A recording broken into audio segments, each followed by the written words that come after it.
This is great to have you here. So we will start in a second. Let me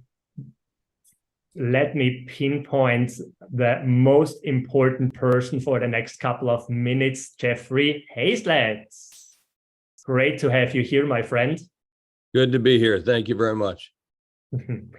And we will have a really, really interesting expert talk over the next couple of minutes where we are going to share with you how you can have a recession-proofed business. Why? Because so many people are afraid of all this negative stuff out there. So many people are really getting devastated by the inflation, by the recession, by tough economic times. And I wanted to have Jeffrey with me today because he has, in my opinion, one of the most unbelievable track records. Because he has three major areas, and in all three major areas, he became hyper successful, in my opinion. So welcome, Jeffrey Hazlett. Please introduce yourself. Well, thank you very much, Stephen. It's good to be here. I'm sitting in Dallas right now, about to go and attend a board meeting, so it's good to be able to join with you. Listen, my friends, I've bought and sold over 250 businesses in my career, about 25 billion in transaction. Entrepreneur, I've worked in corporate boards. I'm on 14 corporate boards today, 4 of them publicly traded.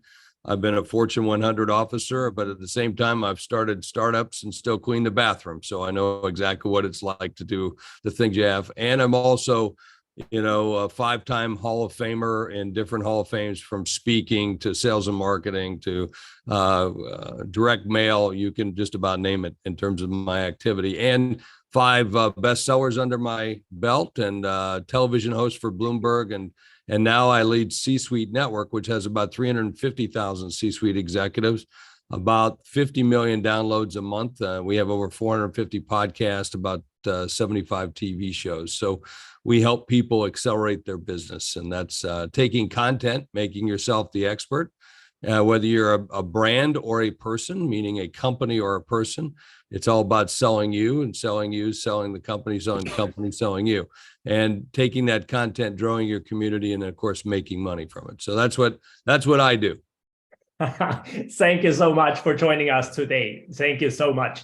Jeffrey, what is necessary to have a recession-proof business at tough economic times? Let's start right away. Yeah, well, I think the biggest piece of that is about mood, about how you're going to do it. Art Laffer, who is the father of Reaganomics, I had him on my television show along with 4 other major economists and someone from the Fed as well, to talk about what's going to happen. Everybody's in agreement that we're either in the recession or going to have it. So there's some argument about whether we're really in it, depending on the definition, but you're starting to see it because you're starting to see the major corporations and companies use it as an excuse to start to lay people off, because that's what they do. They find a way in which they can use a perfect excuse, then they'll use it and use it to its extent. But Art Laffer, father of Reaganomics, if you remember the Laffer curve, he actually said, Jeffrey, never catch a thrown knife. And I thought that was a great thing. If someone's throwing a knife at you, you don't want to catch it. What you want to do is run into it as fast as you can so that you can get the butt into the knife, not the pointy end of the knife. And that's what you have to do in this recession. You have to understand it's coming. Hey, when it comes, that's the nature of a recession. It's cyclical. Every so often you have one. Our last big one was 2008, and it was quite tasty, so to speak, or toasty, depending on what you want to look at. But what's interesting, though, Stephen, is that you go all the way back to 1907, first big recession that we had in the modern day times. Well, what company came out of that? General Motors. 1939, right after the Depression, Hewlett-Packard was found. 1953, Burger King. 1958, Hyatt Hotels. 1973, Trader Joe's. 1975, Apple. 1980, you had CNN. 2002, you had MailChimp. Those are some of the companies, iconic companies that came out of recession. And look at the last recession when people were thinking about, doom and gloom. You had Square. You had Airbnb, you had Slack, you had WhatsApp, you had Uber, you had Instagram, you had Pinterest. These are unicorns. that were born during the recession. So, I get that it's going to be a little doom and gloom. We're going to worry about it, but there's a lot of things that you can do, and got a lot of different suggestions. And by the way, I've got an ebook out that I'll be glad to send to you. I'll put it here in the chat for everybody. But if you just you go here and sign up, we'll send you the free ebook. It's got everything in there that you want to know. In fact, I entitled it "Never Waste a Good Crisis." Never waste. And it's an awesome ebook. I already wrote into it, and I can highly recommend it. Definitely get his book. Yeah. I mean, there's a lot of suggestions I can give, and I want to make sure that we use the time as most effectively, but you'll get a lot of them there. But, the big piece of it is, first of all, get your mood straight, get your head on straight. If you got people that are working for you, fire every negative person you got around you. Okay. Use it as an excuse. I mean, because it's a big part of it is how you feel the way you want to, and you've got to make sure. Now, the other piece of it is almost all of us suffer or have the benefit of what's called the Pareto rule. 80-20. 80% of your business comes from 20% of your clients. Well, make sure those 20% of the clients, those whales for you, are safe and sound. Save the whales. And so that's the first thing. Next, I'd say circle your wagons. You want to make sure that you're taking all of the customers that you have and circle them and nurturing them as much as possible. Over communicate with those clients. Stay in touch with them. Send them suggestions for new business. Introduce them to potential partners. Show the extra value that you have in what you do. That's a big part. But last but not least, do not hunker down. Do not say, I'll wait it out. Because if you wait it out, you'll be a victim of it rather than, control your own destiny. And I think that's a big part of any business in good times or in bad times, quite frankly. 100% agreed, Jeffrey, 100% agreed. My mentor, Grant Cardone, always tells you need to expand into a crisis. And I already did this multiple times in my 22-year of entrepreneurial journey. And guess what? It always paid off. It always paid off. It was always hard. I'd be completely honest with you. It was always hard to expand into a crisis, but it always paid off. Yeah. Probably you can mute the people in the background that we don't have the back noise here. Thank you. So it always pays off.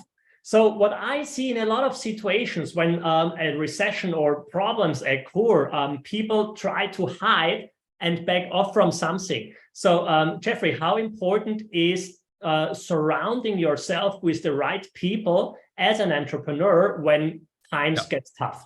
Well, one of the biggest things I say, and that's one of the suggestions in the book, we had about 40 contributors to the book as well. So I went out to thought leaders from our C-suite network and said, what advice do you have for these entrepreneurs? What advice do you have for those in the C-suite?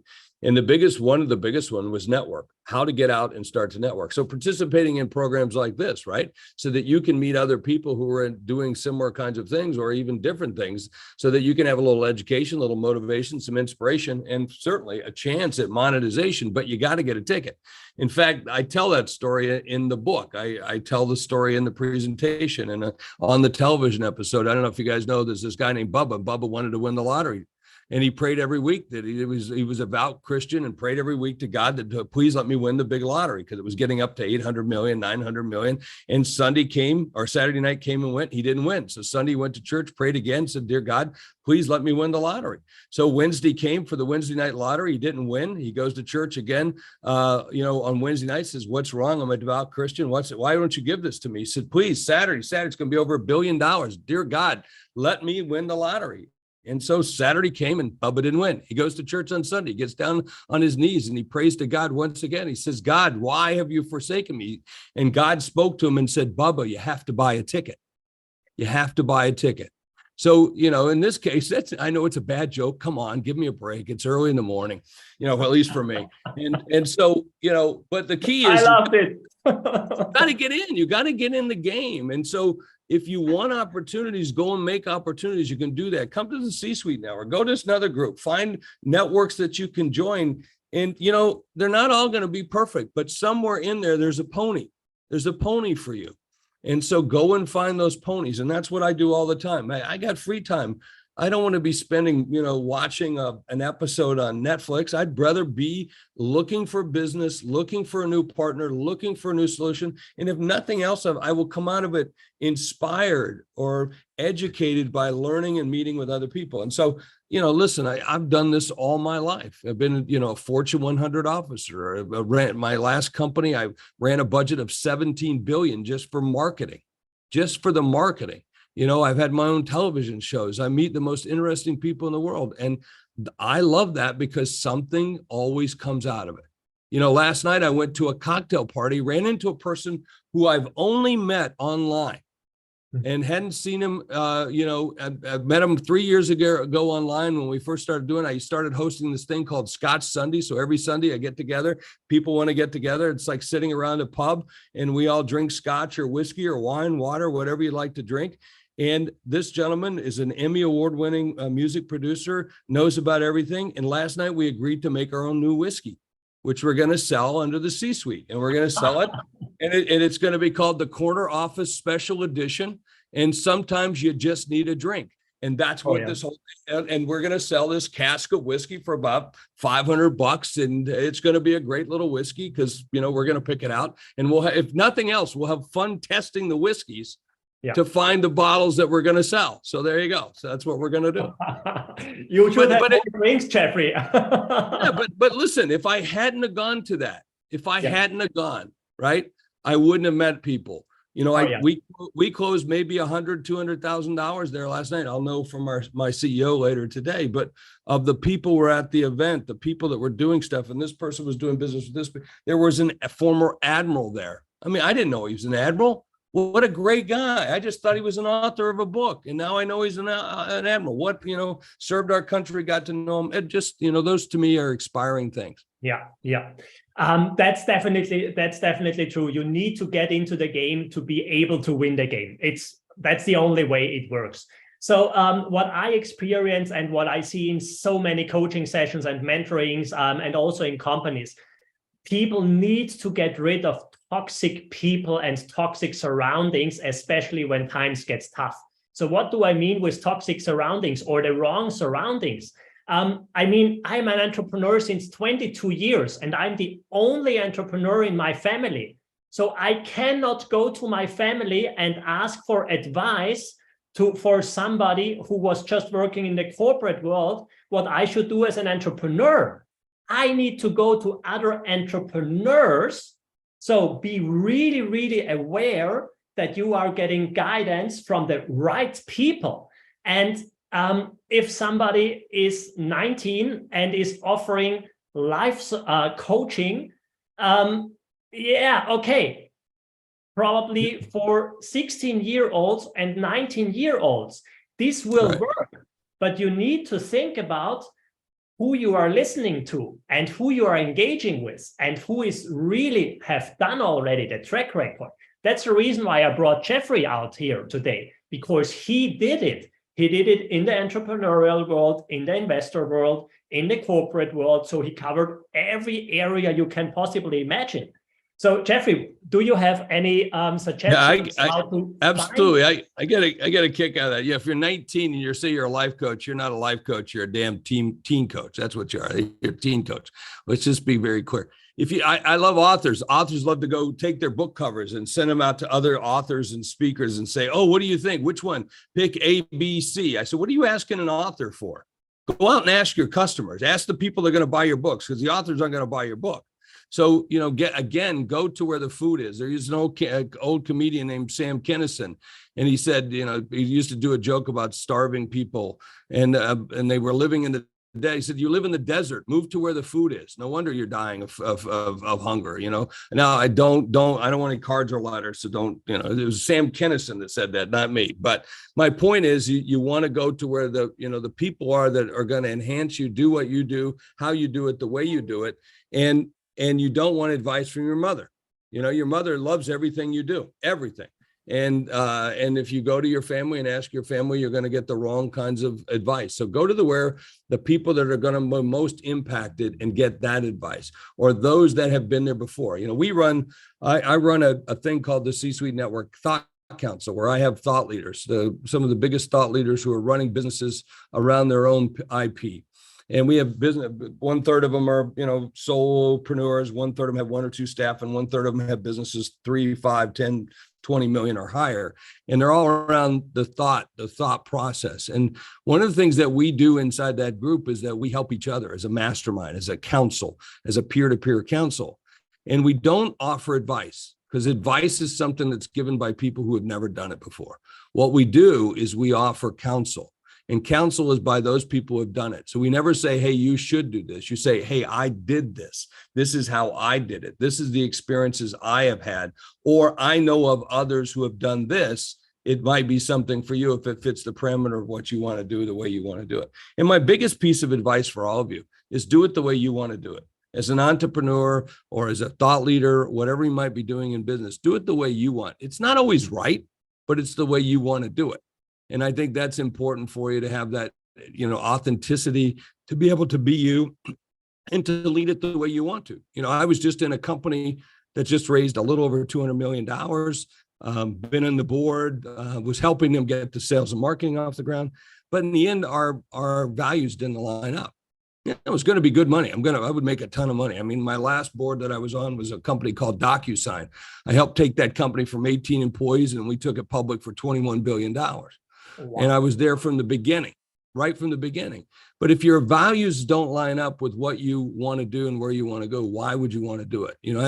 I call it, I have 3 things that I call personal conditions of satisfaction. I want to have fun doing what I do. I want to build wealth, making money, because that's how we keep score. I want my children, my grandchildren, and their children to grow up in a different world than I did. And money is one of the ways that you can do that. And then I want to learn things.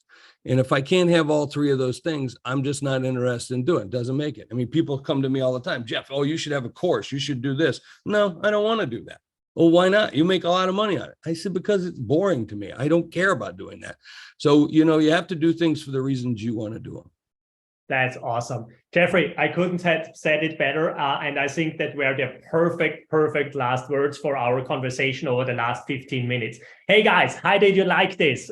Give him a huge applause and show your appreciation in the chat or also virtually. Jeffrey Hayslett, this was amazing. Thank you so much for joining us and have a remarkable day, my friend. Thank you. I'm off to go meet with a board. We're talking about trading. I'm on a board that teaches people how to trade stocks. And so we're meeting for the next 4 hours. So off to that. Awesome. Thank you for joining us. Take care. Cheers. Good. How great was this, guys? How great was this? I mean, literally, you just heard from an unbelievable, successful person and how you can prepare for the recession and how you can step into the opportunities and how you can execute all this. Oh, great. I see it in the chat. Liza Landry, heart. Yes, thank you so much. Thank you, Jeffrey. Love expand into crisis. Yes, of course. This is awesome. So I am really looking forward to the next couple of minutes with you, because in the next couple of minutes, I can share a little bit more about basically what was happening over the last 22 years. So let's start this, because I want to talk to you about my 22-year entrepreneurial journey and how I was able to expand multiple times into a recession, how I prepared for this, and also about the perfect success process. And this will be the next couple of minutes. So before I kick this off, let me see who I am talking to. Guys who has the opportunity, please turn on your camera. I want to see you because I want to engage with you here. So if it's possible, let's turn on the camera, because I have questions, a bunch of questions, and I want to see you and I want to help you get the most out of this. So first of all, if you have your camera on, awesome. Otherwise, please use the chat. Who is an entrepreneur?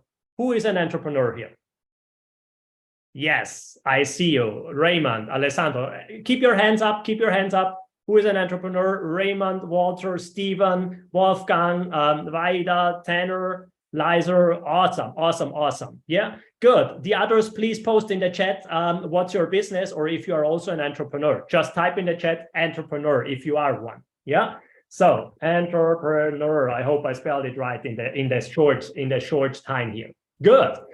So guys, wouldn't it be great to have unlimited leads who are qualified, ready to buy, trust you, know who you are, and are just waiting to buy from you?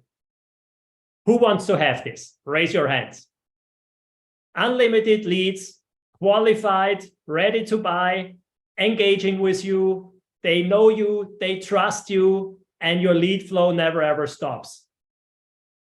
I would love to have this. I would love to have this since 22 years. So let me tell you how you can get this, and let me tell you how all this started for me. Who is ready? Entrepreneur, I see it in the chat. Awesome, guys. Thank you. Good. So I need to just change my presentation in the back end that I can share what I want to share with you afterwards. And then we can start right with this.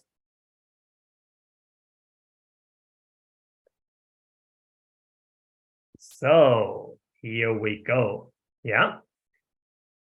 So who wants to have this? I would want it to have this. So basically what I'm going to share is two major things, from setback to success, what I already mentioned, and the perfect success process, how you can leverage this massive thing into a crisis and expand into a crisis. So let me tell you how I started as an entrepreneur. Basically, I became an entrepreneur when I was 8 years old. When I was 8 years old, I was sitting in my room and I was sitting on my bed, and it was already in the evening, and I remember it like it was yesterday. My mom sat next to me and she was quiet for a long time, and I did not know what to expect. And then she started to cry, and then she told me, my dad will never come home again. And I was sitting there as an 8-year-old boy, and I had no idea what was just happening. And I watched over to her and I saw her crying, and I asked, yeah, why? When I will see him again, what happened? What's going on? And basically she had no answer for me. She couldn't tell me what was happening, or she couldn't say what was going on. And I just did not understand it when I was so young. And I asked over and over and over again, yeah, but when will I see him again? When he's coming home again? And basically, he just left us. And I remember it like it was yesterday. My mom said, hey, look, she watched me in the eyes with tears in her face and said, when we stick together, we will get over this. And you will be responsible for the garden and for the house now, because you will be the man in the house from now on. Because I'm going to have to take care of the work and the money, and I go to work full-time now because I will need to get the money. But when we stick together, we will get over this. And guess what happened? This 8-year-old boy sitting on the bed with tears in his eyes was taking the responsibility.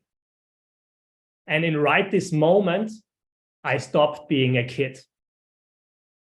And I basically became an entrepreneur. And I did not know this for a long time, that this was the first moment. And this was such a massive, massive impact in my life. But in this very specific moment, I started to stop being a kid and started to being an entrepreneur in my mind. And I had tough times over the next couple of years because I had a bunch of problems I put in front of myself. But at the age of 18, when I was still in school, I finally founded my first company. And guys, I had no idea what I was doing, literally. I just knew I wanted to be an entrepreneur so bad. And I don't want to work for somebody else. I don't want to do something. I don't want to be an employee. I don't want to have a boss. I just wanted to be an entrepreneur and have my own thing. But guys, I had no idea what I was doing. And basically, I had a bunch of stuff I carried around with me, so I needed to learn something. And this is basically the first thing I want to tell you. So between the age of 8 and the age of 18, I give you just a couple of snippets what was happening to me as a young kid, as a teenager. In the same year, when my dad left me, my schoolmates started to bullying me. And it went on and on and on. And it gets so worse that at the age of 11, the first time I was thinking of killing myself. At the age of 11. And you can imagine what this was doing with my self-esteem. It was devastating. It was just massive.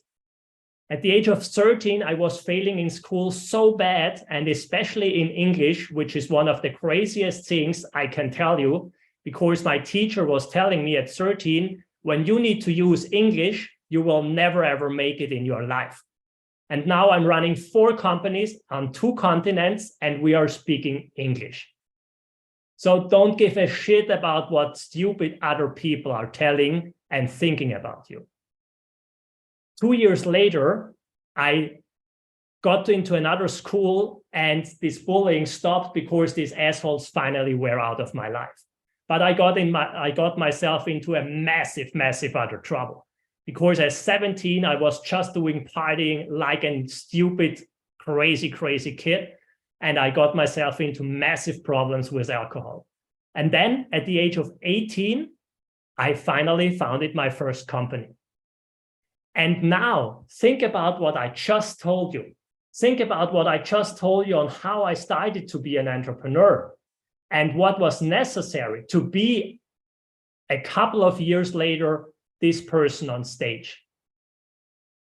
From being bullied to wanting to kill myself, to being an alcohol addict at the age of 17, getting over this, being the man at the house at 8 years old, to being able to be on stages and talk to a bunch of entrepreneurs, to a bunch of CEOs, Fortune 500 CEOs and owners. And this is the first thing what everybody of you needs to expand into this crisis, to take opportunity from all the things which are at the moment out there. You need personal development. And this was one of the major impacts in a positive way for me. Because when I started to be an entrepreneur at the age of 18, I had the privilege to get a mentor. And she was so hard on me. She was so hard on me. And she was drilling me like crazy, like in the military.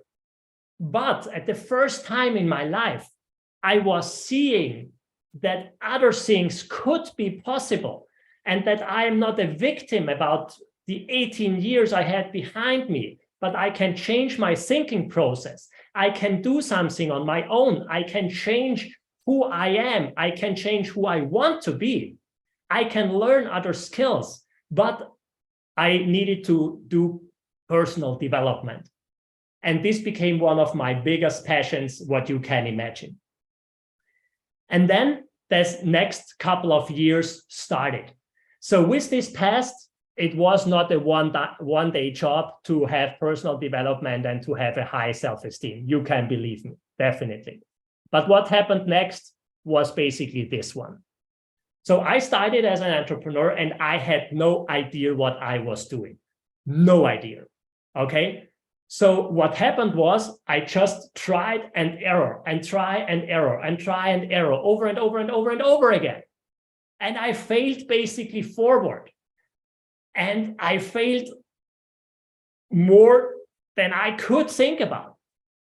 And this brought me into the next crazy situation that I experienced burnout at a very, very young age, at the age of 19. And I just wanted to hide and never ever see anybody again in my life. But I needed to get out of this because I had my own apartment already. I had my own business.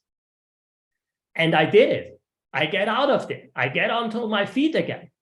And 2 years later, one of the best things happened. My son was born. At the age of 23, I was suddenly a dad. And 2 years later, guess what? Life hit again. I suddenly was a single dad. And my life broke apart. And I was 25 years old. And I was a single dad. My son was just 1.5 years old. I had, again, no idea what I should do and how I could get over this. And I had my business. So again, I needed to figure it out. And situations like this, a bunch of them came over the last 22 years. In my first year, when I founded the next company, I lost the whole revenue from the year because my biggest client went bankrupt. And I needed to think about, can I get over this?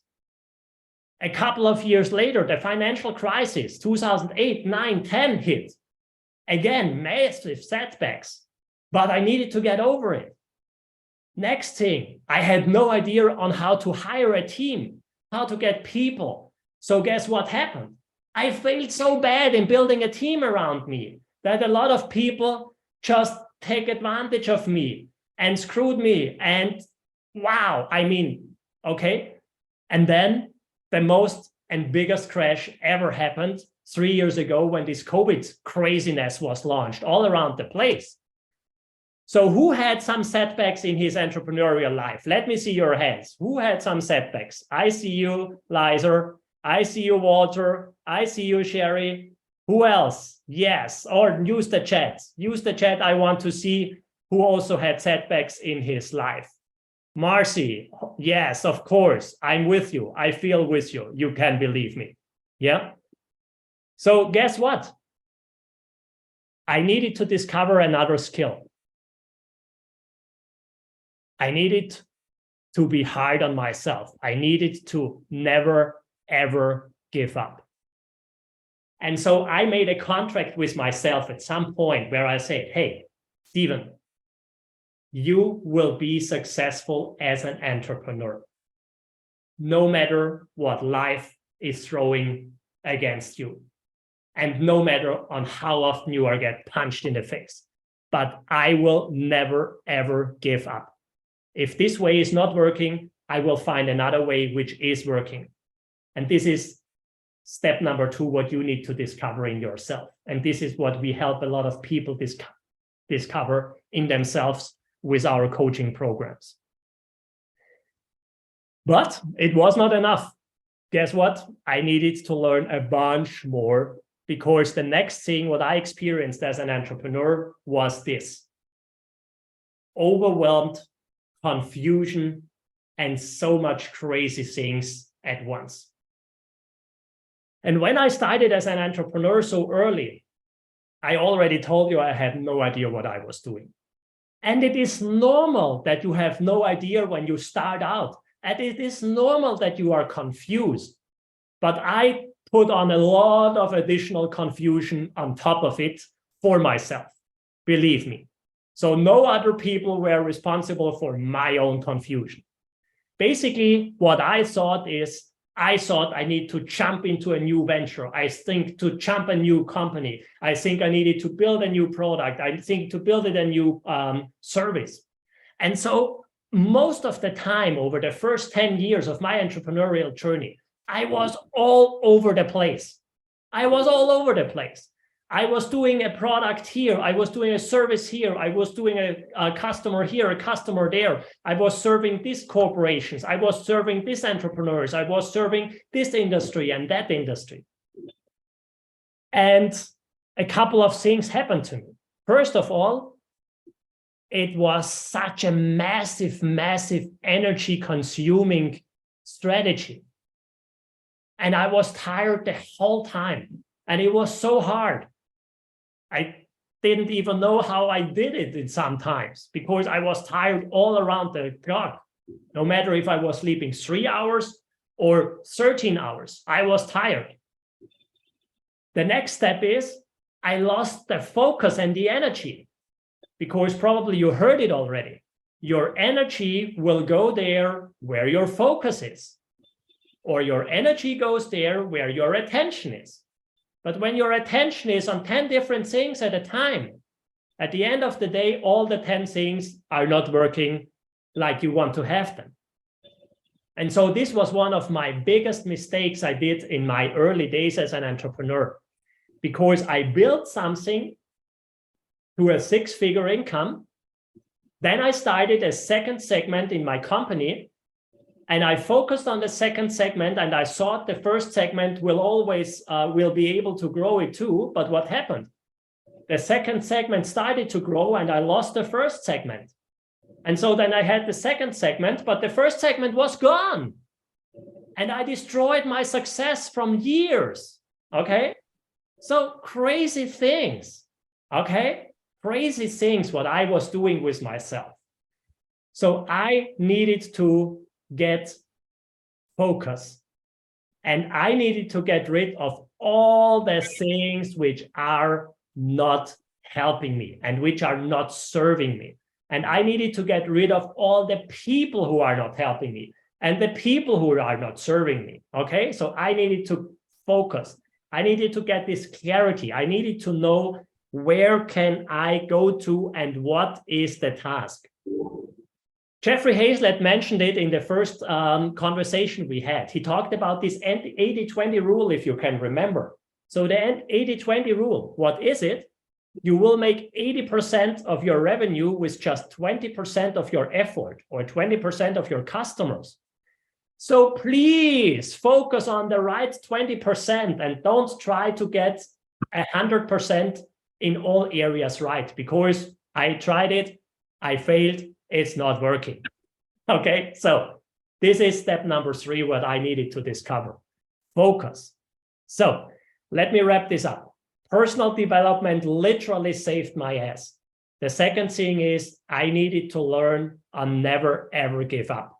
And the third thing is I needed to get clarity and focus to be able to expand into crisis and to be able to expand the perfect success process and to be able to build a team all around the place where we have people in the Philippines, where we have people in the US, in Austria, and Italy, all over the world in the meantime, okay? But I needed to know where to start. Good. So I'm really curious what you have experiences with this. So if you have any experiences with this, type in the chat, because now I'm going to the second step, to the perfect success process. But if you have any experiences with focus, clarity, personal development, or never give up, hey, please share it in the chat, because we can learn from each other. And I'm sure a lot of you have also experiences in this area already. So let's do this.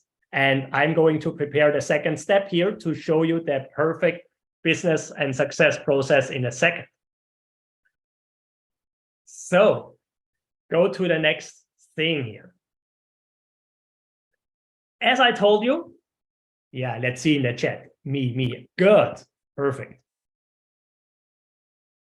We started to talk about the leads at the beginning, right? And I told you now that I had no idea when I was 18 years on how to build this. So the first time I started to generate leads were flyers. Can you imagine flyers? You know this, paper, and putting them on the cars, crazy things like that, and being on the street and handing out papers. So social media was not around yet. Smartphones were not around yet. Yeah, I am so old that I did not grow up with a smartphone already. So I did flyers. And I put it out thousands of flyers. And back then it was working, but I had no idea on how to qualify them. So I did so much work and effort, but at the end of the day, nearly nothing was coming out. So the next step I needed to learn is, okay, how can I do it professionally?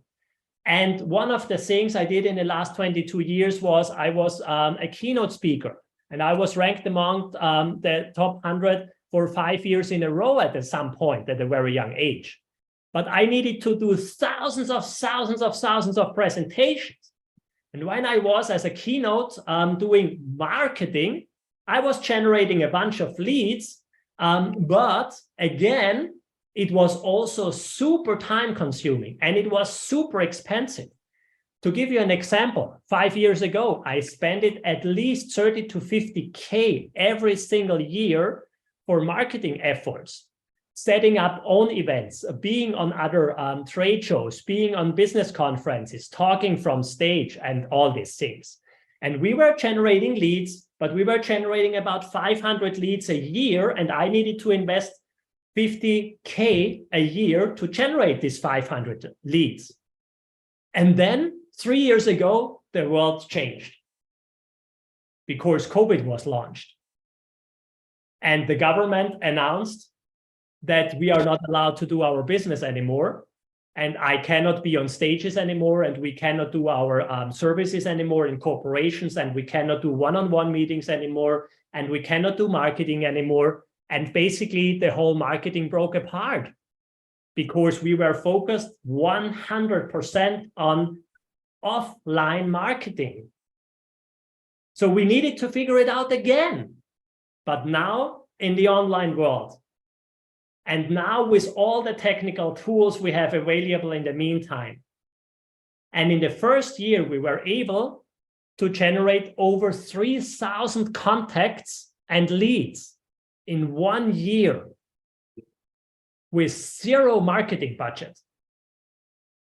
But we still had not the perfect success process in place because we generated a bunch of leads now, but the qualifying did not work because it just was not there yet.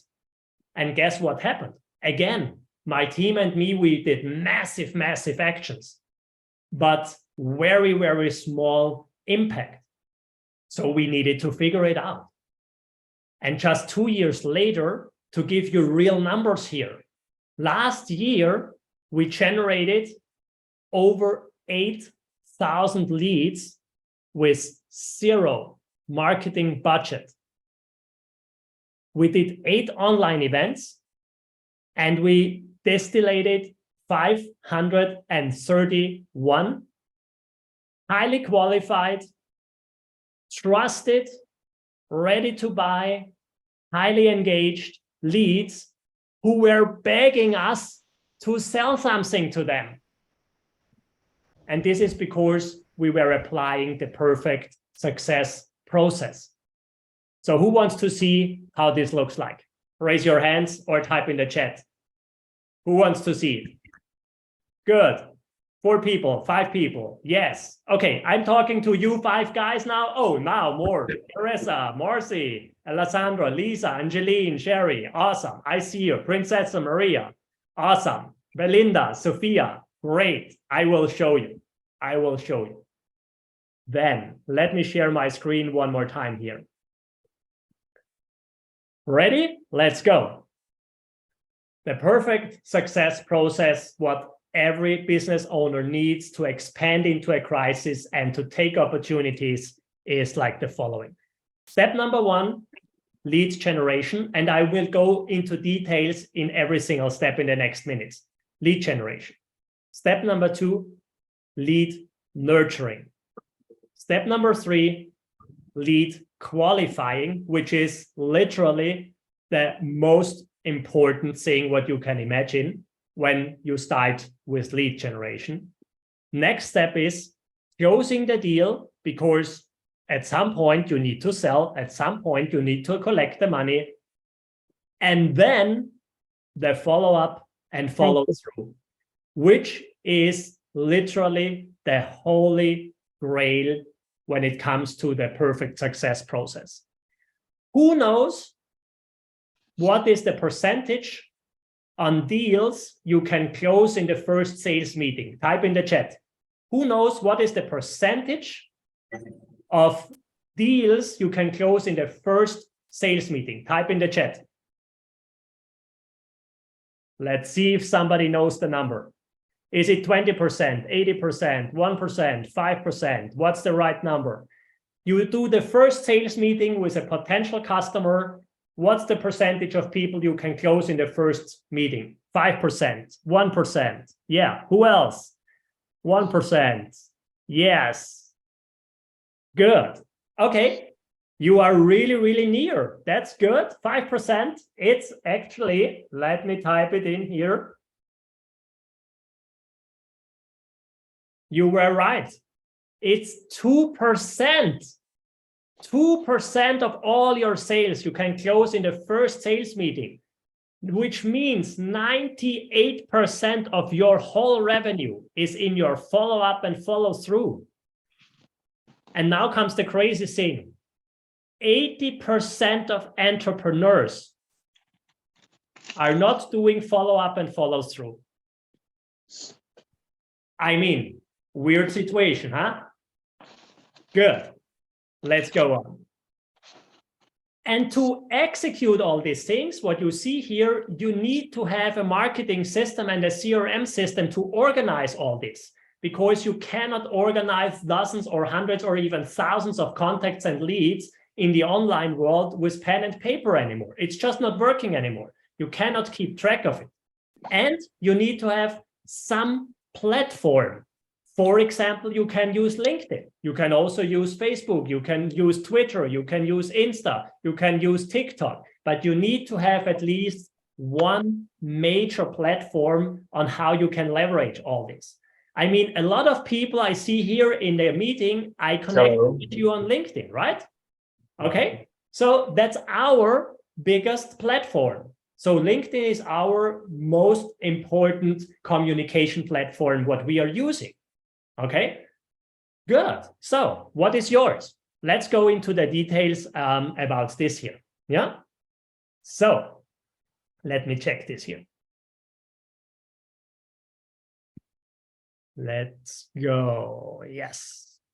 So first step, leads generation. So how can you generate unlimited leads? And how did we generate over 8,000 leads in the last year? Multiple strategies, and I am showing you here the most successful ones. I'm not showing you all the opportunities. I'm not showing you the 80% of the opportunities out there who are just generating 20% of the results. I'm just showing you the 20% which will bring you 80% of your results. And this is exactly what we are doing and what you should do. You should use OPS. OPS is other people's stages. Other people's stages.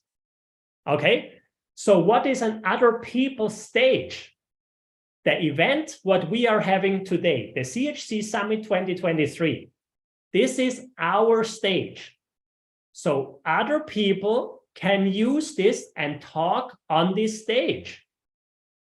One of our partners, no, basically two of our partners are using this. E3 Performance Solutions, they were clever. They are using our stage. We put it together. We did all the work, and they are using our stage to present their service today. The same is HotMe doing. HotMe with Jeff Turri. He's using other people's stages. Okay, so we built the stage and they are using it. So how can you use other people's stages? Get on podcasts, get on interviews, do collaborative marketing, which is the next step. So when you get on the stage from other people who already built an audience, this is how you can use other people's stages. Okay, this is what it's meant by that. Why? Because you can build 30,000 contacts on LinkedIn, which will take a bunch of time. I know for sure it will, because I'm nearly at 10,000 now, and I have a little bit more to 30,000, but I have 10,000 and I'm super proud of it. But I'm not at 30,000. I'm not at 50,000. I'm not at 100,000. Okay. So I try to get on other people's stages who have a podcast with hundreds of thousands of listeners. I'm going on other people's stages who have 30,000 listeners, 50,000 users, 50,000 viewers, okay? You can do this in the online world and in the offline world. When you want to speak on a stage, awesome, get there. Speak for free because you can talk to them or even buy into other people's stages because it will always be cheaper to buy into other people's stages than when you build this huge audience on your own, and it's always faster. Okay, so that's other people's stages. Second step, if you have any questions, just use the chat and ask your questions. Second step, collaborative marketing. What is collaborative marketing? You partner with somebody and they are promoting you and you are promoting them. When you take a look at my LinkedIn profile, you will see a bunch of so-called CHC expert interviews. Guess what is this? This is collaborative marketing and a version of other people's stages.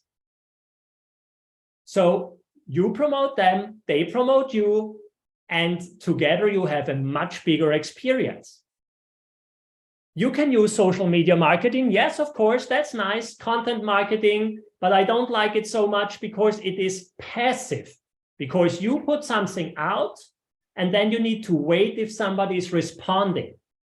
But it is necessary to build trust and it is necessary to nurture your leads, what we are talking in the next step.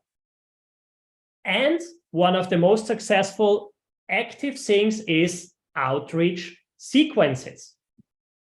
What is an outreach sequence? I can search for the perfect targeted customer avatar on LinkedIn. And I can figure out who is my perfect ideal customer. And then I connect with these people and I just send them a message and say, hey, I just saw we are both in the same industry or we are operating in the same area. I'm always looking to expand my network and I would love to connect with you or with like-minded people. Let's connect. Best Stefan. Okay? And when you are reaching out to a couple of hundred people every single month, you will generate a couple of dozens or even hundreds of new connections every single month. And this is called a so-called outreach sequence. Outreach sequence is not sending somebody an email or a message and say, hey, I'm Steven. I am selling XYZ. I'm the best of this, and I know I can help you. And let's get connected because I want to pitch you and I want to have your money and I don't want to build a relationship with you and I don't want to put in the work because you are not worth it, but here is my pitch, connect with me. That's stupid. And guess what? When you have nearly 10K connections, you get dozens of idiots like this every day in your inbox. I'm not connecting with them, but that's not an outreach sequence. Okay, good. Next, this is exactly what we did for Maria. Maria is a process manager and she started her own business and she had a couple of contacts and she had a couple of projects, but she did not know on how to expand it, to have an unlimited lead flow, to have one project stacked after the next one. So we helped her to set up a process where she can generate more and more and more and more leads. So within 6 months, she were able to put it into place and she had one project after the next. So basically she sold and pre-sold one project after the next one. So she was able to use the success process to have a successful business. The next step, what you need is you need to have lead nurturing. And lead nurturing is just building trust and don't get forgotten.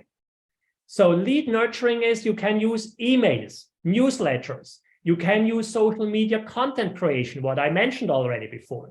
You can invite people to a free webinar, to a free online event. This is all building trust and establishing a relationship. This is lead nurturing. Okay, so why do you need trust? I give you an example. Think about you are walking into a bar and you are seeing a beautiful human being on the bar, male or female, whatever you like and prefer. And now you go straight to the bar and tell her, look her in the eyes and say, hey, let's get married, have a bunch of kids, get old and retire together. Who would do this? Nobody, right? So you need to connect with people first. You need to build a relationship. You need to build trust. You need to establish communication.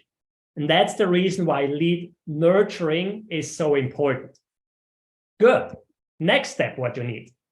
Lead qualifying. And I told you it's one of the most important things you can imagine. So how can you qualify leads? Because it's nice when you have 8,000 contacts or 8,000 new leads, but you cannot talk about 8,000, you cannot talk with 8,000 individuals within 1 year.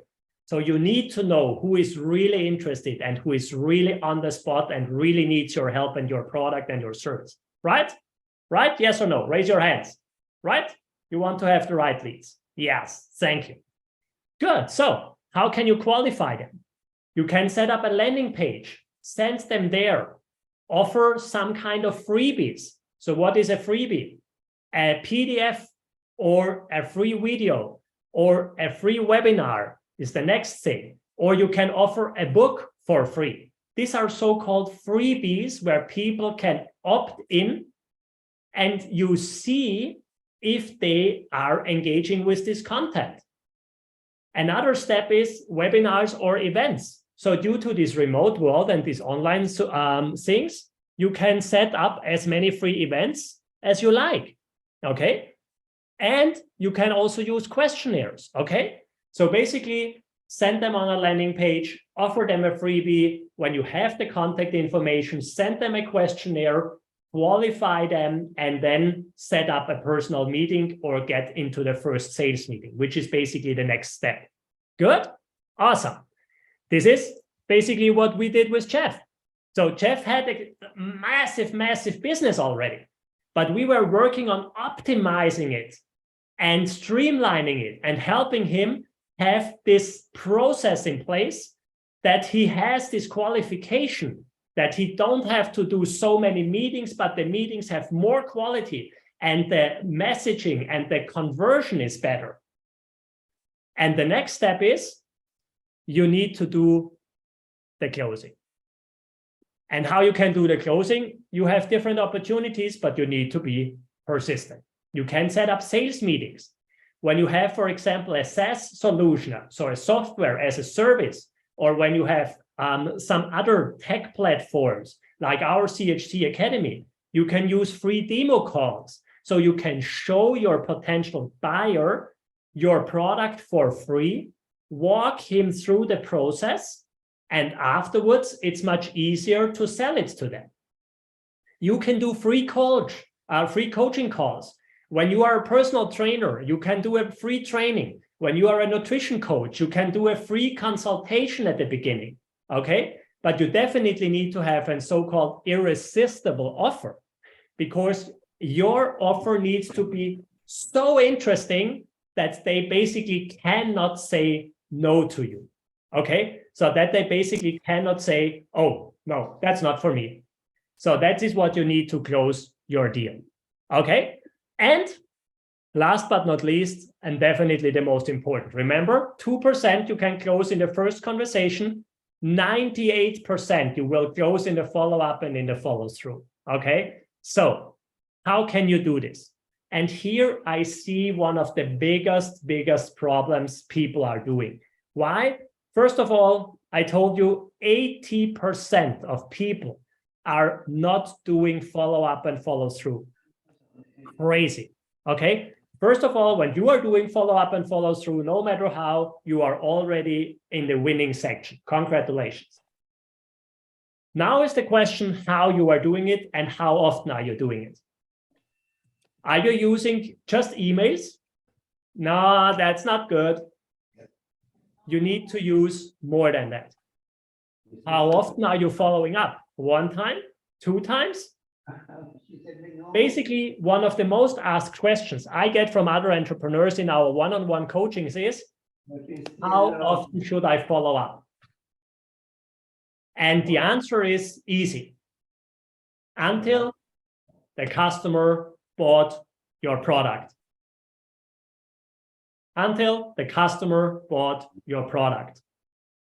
And there is no number. If it needs 3 follow-ups that you close the deal, awesome. If it needs 30 follow-ups, do it. Close the deal at some point, but do the work and use all the different things.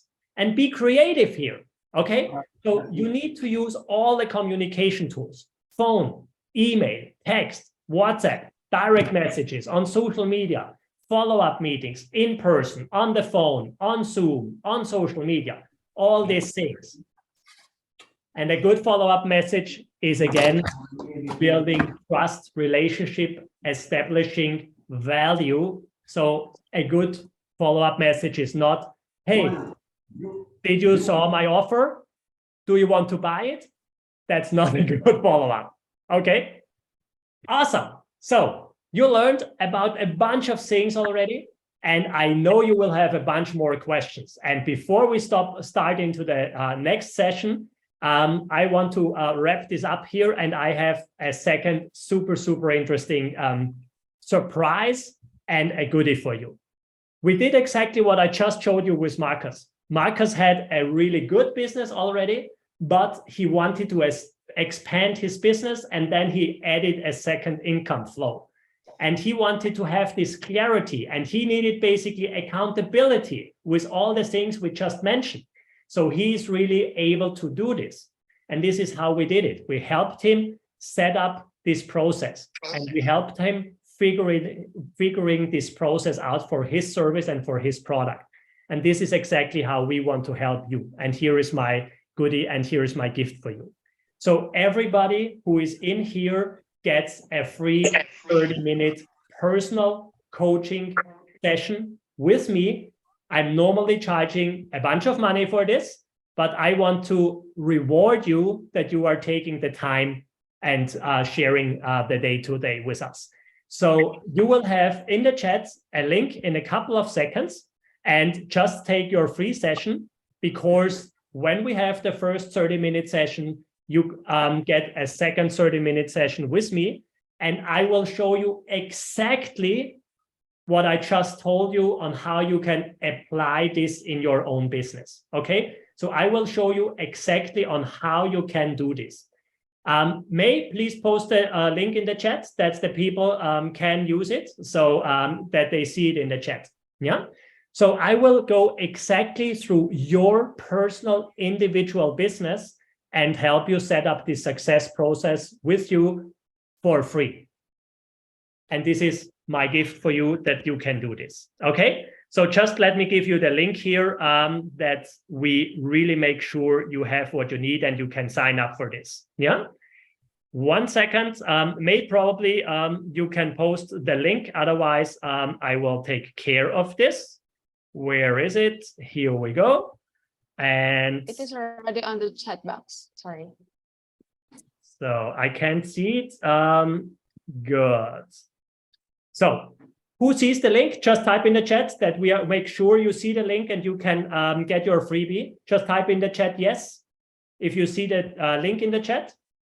Yes, yes, yes, yes. Awesome. Good. Just 2. Okay. More. Yeah. Okay. Now we are good. Okay. Perfect. Thank you. I just wanted to make sure you can take advantage of this thing here. Good. To close this and to stop this, it's pretty easy and pretty simple, because I see our next expert is already here, and I'm so proud that he will join us in a couple of seconds here. Remember what I told you at the beginning. I was so devastated at the beginning of my career, and I literally had no idea on what I was doing when I started my businesses. And I needed to figure out on how I can use personal development to become successful. I never ever give up what I needed to develop as a skill, basically, and I needed to develop to being focused. And so when you want to have this in your own business, do it. Just do it. Never, ever give up. Never, ever let anybody talk you out of your goals, about your life, about your business, about your opportunities. Never, ever let this happen. And imagine what your business would look like if you have unlimited leads coming in. Imagine how your business would look like if you are talking to people who are really interested in your services. Imagine how your life would look like when you know that you can talk with people who are buying your product, and when you do not have to waste 80% of your time with silly marketing activities which are not bringing any results. And this is basically what everybody out there can have. And this is basically what you can have and what you should have. And this is basically what we built for a lot of people. And this is basically what I also could do for myself over the last 22 years. So what you see at the screen is what I see when I look out of my window. So this is my kind of freedom, and this is how my life looks like, because we did it for a bunch of other people, not just only for us, but for hundreds and hundreds for other people. And I want to have this for you too. So thank you for that. And I wish you the best success as possible. And now go out and build your own success journey. Thanks, guys. Thank you.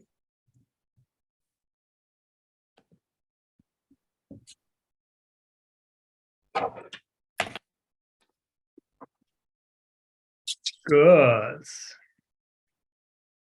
Hello, Jeff Goldstein.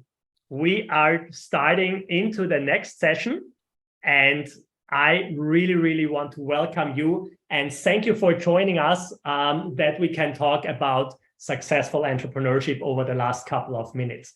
So I had the honor that I can talk to Jeff already a couple of weeks and days ago, and I heard so many really cool things. And what I heard was so inspiring for me that I wanted to have him talking to you today, because he did massive, massive things already, in my opinion.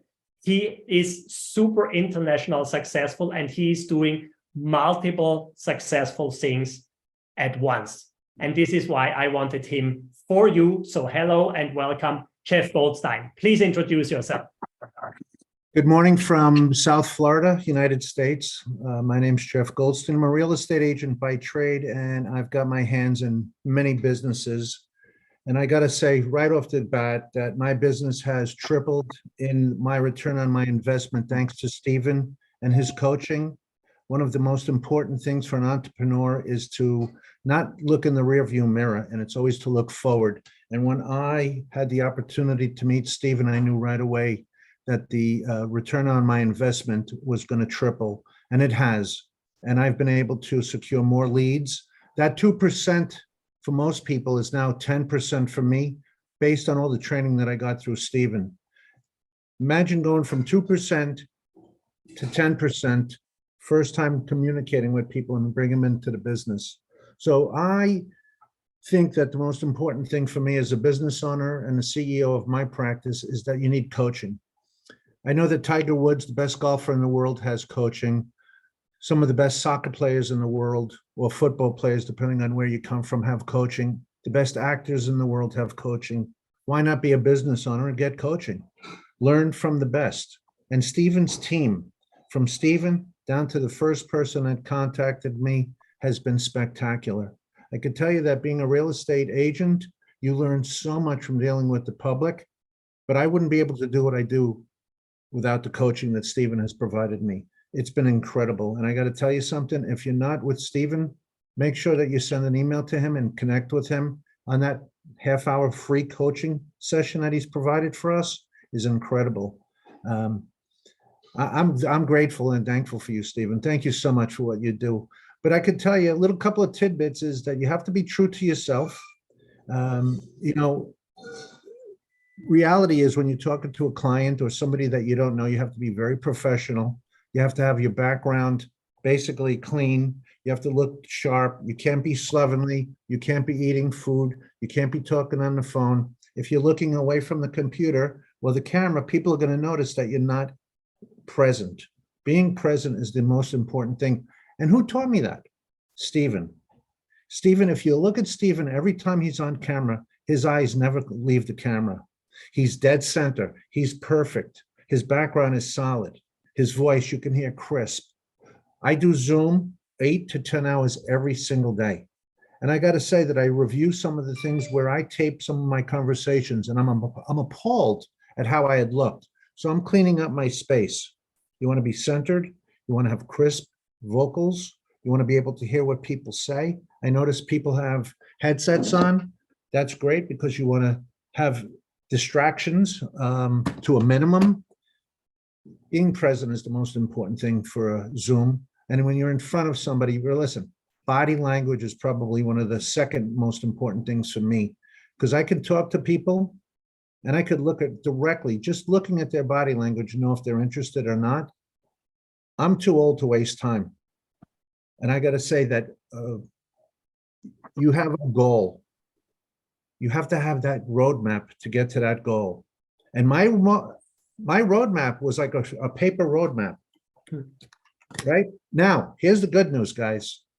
When Stephen and I connected, working with Stephen and his team, I now have a GPS that's as simple as putting it on my iPhone, and I get directions directly from the horse's mouth. No disrespect, Stephen. Don't want to call you a horse, but you are pulling your weight, and I can't wait for our next coaching session. So anybody have any questions, feel free to ask. Stephen, thank you very much for this opportunity. Yeah. Jeff, thank you so much for sharing. And I really, really appreciate your successes, because this is the most valuable thing, what we want to achieve. Yeah, because when we can help people like you, that's for me personally, the best thing what happens. Yeah, when we can help other people. Jeff, I know you did already so many awesome things even before we met. So how are you handling so many different things at one time? Because I talked about focus before, and I struggled so much with this in the past. And most entrepreneurs, they have to take care of their family, of their health, of their business, but you are even handling multiple businesses. So how can you do this? And how are you executing different companies at once? That's a great question. Everything I do is put it in a journal. So business number 1 is in this black journal. Business number 2 is in my light blue journal. And how I accomplished my goals, I make 100 squares, and I'll show you. When I have my 100 squares, everything and everybody that I talk to gets written down, phone number, email, date, time. I color coordinate it for good, bad, and ugly. Not every person, including my own family, believes in what I'm doing. I have a lot of naysayers in my life. I've cut them off, but I am very, very professional and respectful of every single person I deal with. In fact, I've had somebody curse me out, tell me I'm no good, I'm a thief, I'm a this and a that. 6 months later, their lives changed. They lost their job. They lost their insurance. They connected back with me. Now they're one of my best producers, and we're lifelong friends. You know, reality, the world is changing rapidly. We could be on a Zoom call with people in Europe, people in Asia, people in Australia, people in the United States, Mexico. Everybody on this call could be in different parts of the world. We all are different people. We have different religions. We have different realities. But the one word that is global is respect. Respect thy neighbor. So everybody on this call, I respect you. I might never meet you, or I might make business connections with you. But if there's one thing to take away, it's just respect what you're doing and respect the people you're doing it with. Remember that. And everybody has issues with somebody in their life. It's really not worth it. I'm 62 going on 63. I've been around the block a few times. I can tell you that the last thing you want to do is say something outside of where you have your reality in your business, because the one person you soil could have 1,000 people in their connection or their sphere and ruin it for you. That's something you don't want to do. I've made many connections because of the way Stephen has coached me and how to approach people. And his coaching, you know, Stephen, you probably want to charge a lot more than what you do, because That's no disrespect to me. I've done Grant Cardone. I've done Tony Robbins. They're hundreds of thousands of dollars. Coaching is perfect in every aspect. It's what you take out of it. It's like a recipe. If your mom gave you a recipe how to make meatballs and spaghetti, all people on this call got the same recipe. We're not making the exact same dish. We might put a pinch of salt, a pinch of pepper. Find your sweet spot.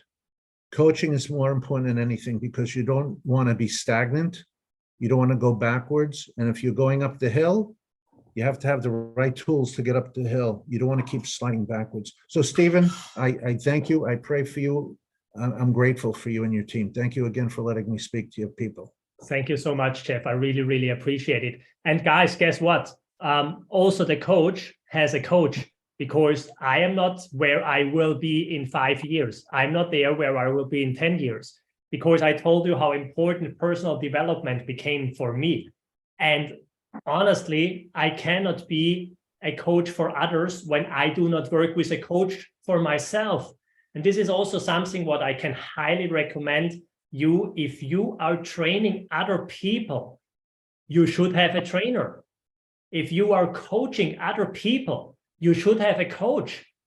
Okay? So I cannot tell other people that they need coaching if I don't take coaching for myself, right? Because I cannot be 40 kilo overweight and tell you on how you can be slim and fit and healthy when I'm not doing what I'm telling, right?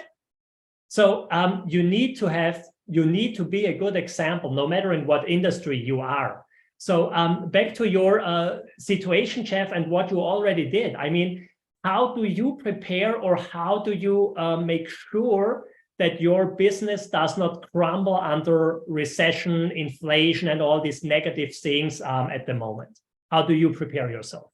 Another great question. Let me just start off by answering. Walter had put a question into the comments, and his question was, awesome. Yes, please. How important do you see great communication versus great speaking? I'd have to say off the top of my head, Walter, that it's hand in hand. Great communicating brings on great speaking. I have a coach, a public speaking coach. I spend hundreds of thousands of dollars on being trained how to stand on stage, how to speak on Zoom, how to speak to my family. You know, I've got grandkids and I take them to school twice a month, and I have to interact with people. And I learned so much by dealing with little kids, 7, 8-year-olds. Everybody's different.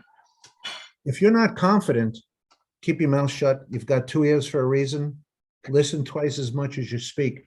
But if you're a great orator, that's where the money begins. If you're the smartest person in the room, you're in the wrong room, is another quote that I've used in my whole life. I ask a lot of questions. I like to listen. I'm a good listener.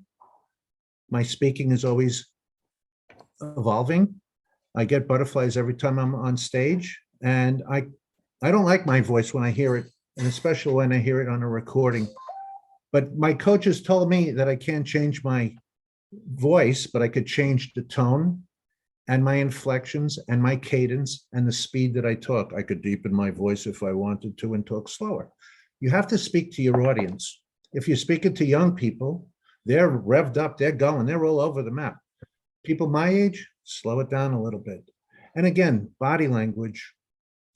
I like to tell a story, Stephen, when my mom calls, and whatever I say to her, she knows where I'm coming from. Hello, hi, Mom. You know right away by a voice. We're hardwired as a species on this planet. It's a matter of protection. When somebody's revved up, you know it. I never thought that I would be in this space. And I was always a very confident person, thinking that I knew everything, but I knew nothing. And coaching has gotten me to a very successful place. And I'll go in front of 10,000 people without even blinking an eye. The butterflies will always be there, but you got to grab the bull by the horns. The money's there. The yellow brick road is there. The gold is on the other side of that mountain. Yeah. If you're not in it to win it, change your profession. CEOs, I watch YouTube quite often. I watch body language. I like TED Talks. I watch the way people use their hands in their conversation. But you have to play to your audience. If I'm having dinner with Stephen, that conversation is going to be completely different than it would be with Miss Lisa Landry from US Health Advisors. That's a big name down here, Lisa. That's why I asked you that question. What's going on with that? I'm not sure if you're insurance or healthcare or anything like that. Know who you're speaking to. Very important. And if you're going to be coached, listen twice as much as you speak. And it's the same thing my dad would say, don't talk unless spoken to. Very important in life. Business, you could make or break it just by raising your eyebrows or looking away or talking in a disrespectful manner. Everybody's not created equal, even though we were taught that. Man's created equal. I'm sure at some point we are, at some level, but different paths change us. Yeah. I go to the doctor, I get a good review, I'm happy. He gives me my cholesterol's high, I'm not happy. I don't like to take medicine, but sometimes you have to. So, Stephen, thank you again. I'm enjoying this a lot, and I'd love to get to know people. I do see one of the most incredible people in the world on the call. This woman got me to be in front of Stephen, Miss Marcy McGovern. If you don't know Marcy, there's not a more professional speaker. I got to tell you, Stephen, if it wasn't for Marcy, I would have never got a chance to meet you. So again, your team is spectacular. Congratulations, Marcy. I don't usually talk to people that I don't know, and you did a great job getting me in front of Stephen. So thank you again for that. Appreciate that. Thank you very Mr. much. Goldstein, thank you so much. So glad I switched rooms. Thank you. It's a pleasure to see you. And I so appreciate your time with us. Well, it's funny to me that when you meet somebody for the first time, and I told you this when I spoke to you randomly, that I don't normally take these calls, but your professionalism and the way that you spoke about Stephen and how you painted a picture like Picasso, it made sense for me to talk to Stephen. And the minute I talked to Stephen, I knew that you were right. He's incredible in his space. He is the CEO of coaching. Stephen, you should be wearing a King's hat. I won't be surprised if you were King Charles next week at the club. Thank you so much. Thank you so All due much. respect. Kudos to Marcy and everybody I've had the pleasure of connecting with on your team. It starts with your first touch with a business owner, and Marcy treated me like she was the business owner, CEO of your space, and I applaud you for having her on your team. And Marcy, thank you again for your professionalism. Well, like I said, back at you. You and I could go back and forth all day. And Awesome. Stephen, it's a wonderful company. Stephen absolutely knows what he's doing in the space. And truthfully, to address you, we wanted only the best speakers, because our clients and people that do not know us but will know us now want to hear from the best. So we appreciate you as well. Thank you. 100%. Yeah. So guys, what you just heard about what Jeff just shared, this is how you can get the best people in your business. This is how you can get the best team members. I would not be able to get these awesome people into my team like Marcy if I cannot approach people right. I cannot get people in our summit speaking for free like Jeff Hazlett when we do not know on how we can approach these people. So a lot of people in here have so much more experience than I have personally, are so much more successful than I am already with my companies, but you need to approach them and you can partner with them and you can use all these things, what you heard before with these other people's stages, collaborative marketing and all this. But you need to use the things and you need to apply the things, what you heard from Jeff or also from Jeffrey Hazlett before. So that's on how you get great people in your area, in your surroundings. So Jeff, thank you again. And to wrap this up, one final last question. What is needed to have a healthy business right now? 3 things. What would you suggest? 3 things for a healthy business right now. That's an amazing question. I would tell you that the first thing is to be confident within your sphere. is a business owner, if my confidence isn't at 100%, my clientele, my business partners, my banker, my real estate customers are going to know that I'm not 100%. So confidence, probably the most important for me, respect to everybody, and just to have a desire to win. If you don't have a desire to win, you're in the wrong business. You might as well work for somebody as a W-2. Business ownership is very difficult.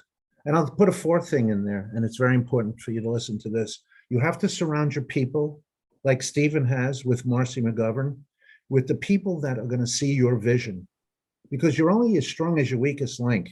And as of today, CHC does not have any weak links. Stephen, I applaud you again. I'm giving your name out to everybody. I'm referring you to other companies that I deal with that ask me if I know anybody who's a good coach.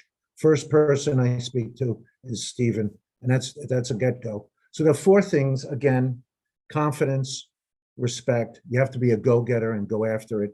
And then you just have to have the team that you build around you that has the same vision. If they're not on the same page as you, throw the book away and start fresh. Yeah. I'm going to put my number in the chat. Oh yeah, please. So guys, connect with Jeff because he's just awesome. And Jeff, thank you so much for the last couple of minutes. Thank you for sharing your experience, and thank you for sharing also our experience in working together. And guys, do what Jeff just told you. I mean, the four things, you saw me taking notes. I mean, I'm learning. I'm doing the moderation. It's our event, but I'm learning from every single speaker. And that's what I'm doing on the side here, having my notebook right here. So wait a second. Yeah, now you can see it, okay? So use all this information. You can never be too successful to learn from other people. You can never have too much experience to learn from other people. What's the confidence, the respect, the winning, surrounding yourself with awesome people, what Jeff just shared with us. So thanks again, Jeff. I really appreciated our conversation. And we will see you in the main room in a couple of minutes. Thank you for that. Give Jeff a huge applause. How great was this? Awesome. Awesome. Thank you. This is really, really cool. Good. We are already through the first half of the summit. Can you even believe this? I mean, this was really, really just remarkable what Jeff and Jeffrey shared with us today. And now we will have a short break, but you will also have the question to, you also have the opportunity to ask questions in the main room. So how are we going to go forward? We will have a 20-minute break now from the keynotes. And in these 20 minutes, you will have the opportunity to ask questions. After these 20 minutes, we are going to start with the program here in this room for the future of entrepreneurship again, and we will have awesome, awesome partner presentations. So I'm already looking forward to this. How does it work? We now jump back to the main room. So the program for the next 20 minutes will be in the main room where we started today. So go back on the bottom of your screen and then just leave the room. Take care, be careful, not leave the meeting. You need to click leave the room, and then you will be directed back to the main room. And in the main room, in the next 20 minutes, you will have the opportunity to ask a bunch of questions. So go back to the main room, and in 20 minutes, we are going to continue here in this room with our program. So awesome. Take a short break, grab a glass of water, go to the toilet, or use it to ask a bunch of questions. And we will see you in a couple of minutes in the main room. Let's go. So how you like it so far? Well, if I start with some few notes on it, number one, number two, also short information. First of all, thank you very much, Stefan. It was awesome the first 2 hours I could join this meeting, and also having those great speakers, getting really great lessons. I learned a lot, especially also in regard of communication, listening, stuff like that, those behaviors. And unfortunately, I have to go as I have 2 clients coming up into my office. I told you that, Stefan, before already. Hopefully there's a replay so I can get up with that one after you are done. and looking forward for our next call anyway. Perfect. Super nice to hear you that you have a bunch of notes. This is the secret sauce and the golden nuggets that you get from this summit when you have some notes, because everything it's not written down, you forget it. So write everything down what you can. So important. So thank you that you are here. And of course, there will be a recording, so you get every information about that after the summit. So we will prepare it and then we will send it so you can look it afterwards. Thank you very much. And one more time, thank you, Jeff, for your reply to my question. That is very, very helpful, especially for someone who has this success as you have from the nice Florida, state of Florida, which I love, by the way. And I wish to everybody a great upcoming next 2 hours, a lot of learnings, and see you soon. Great job, Yeah, Walter. see you soon. Always ask questions and you'll get the answers you're looking for. Thank you. Bye-bye. Bye. Okay, has somebody any questions? You can type the questions in the chat, or you can unmute yourself and ask whatever you prefer. When you have some questions, then let us know that we can help you and serve you.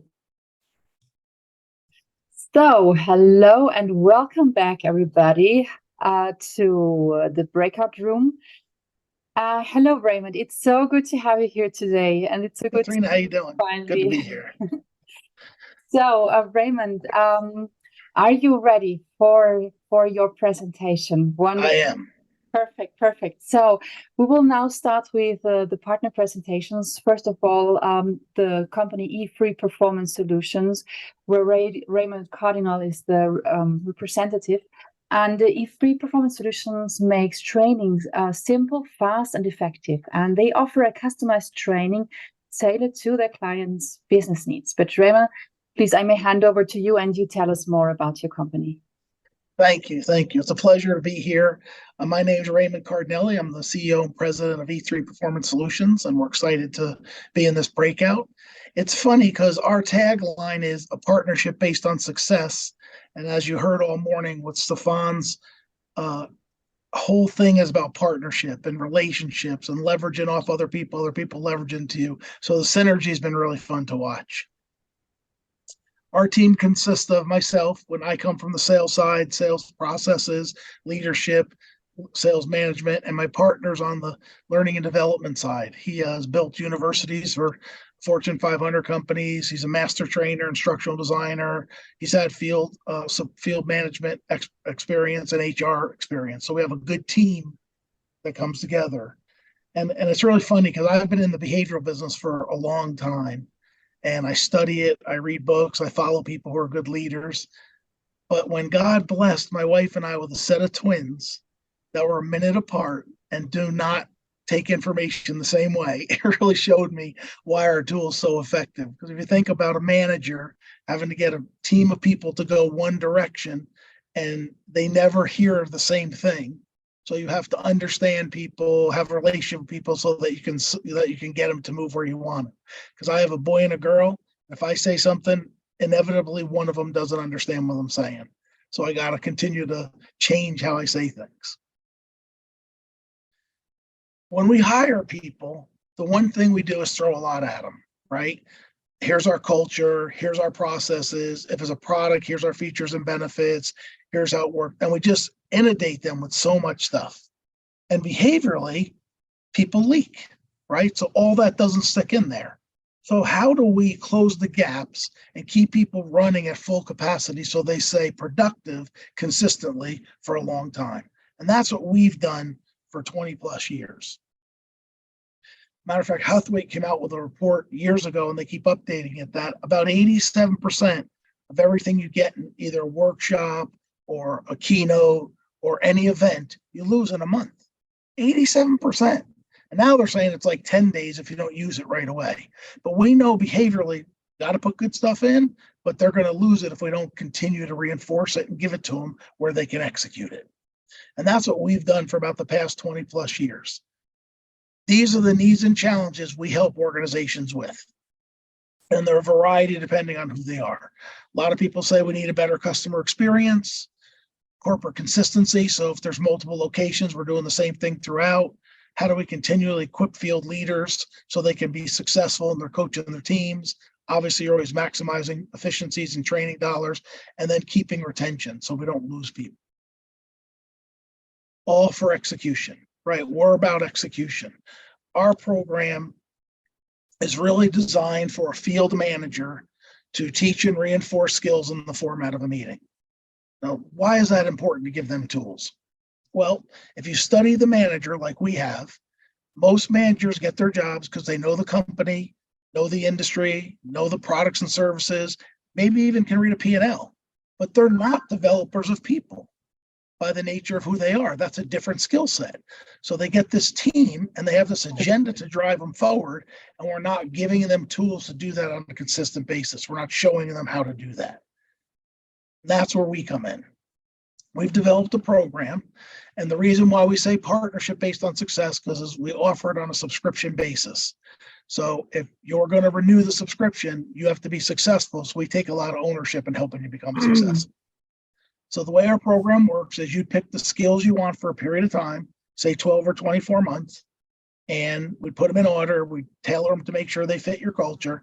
And then on the first of the month, the manager would get a link. This is to be done online, or he can download it. She can download it and do it live. A link of what the module is this month. We make it very easy for the manager to do. There's no prep time. It's instructionally designed. It's behaviorally sound. It's very easy because we know managers won't do it if it takes them time. Literally, it's a manager's guide they can read through a good meeting.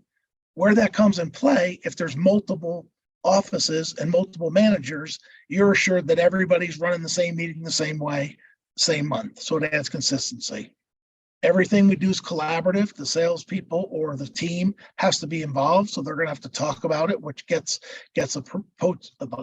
promotes a coaching conversation, which I'll show you. There's some type of activity, a role play or some activity, and then we have a quiz to follow up with it after it's done. Next month, same module, different skill. So it's the same process, so they get really good at executing this.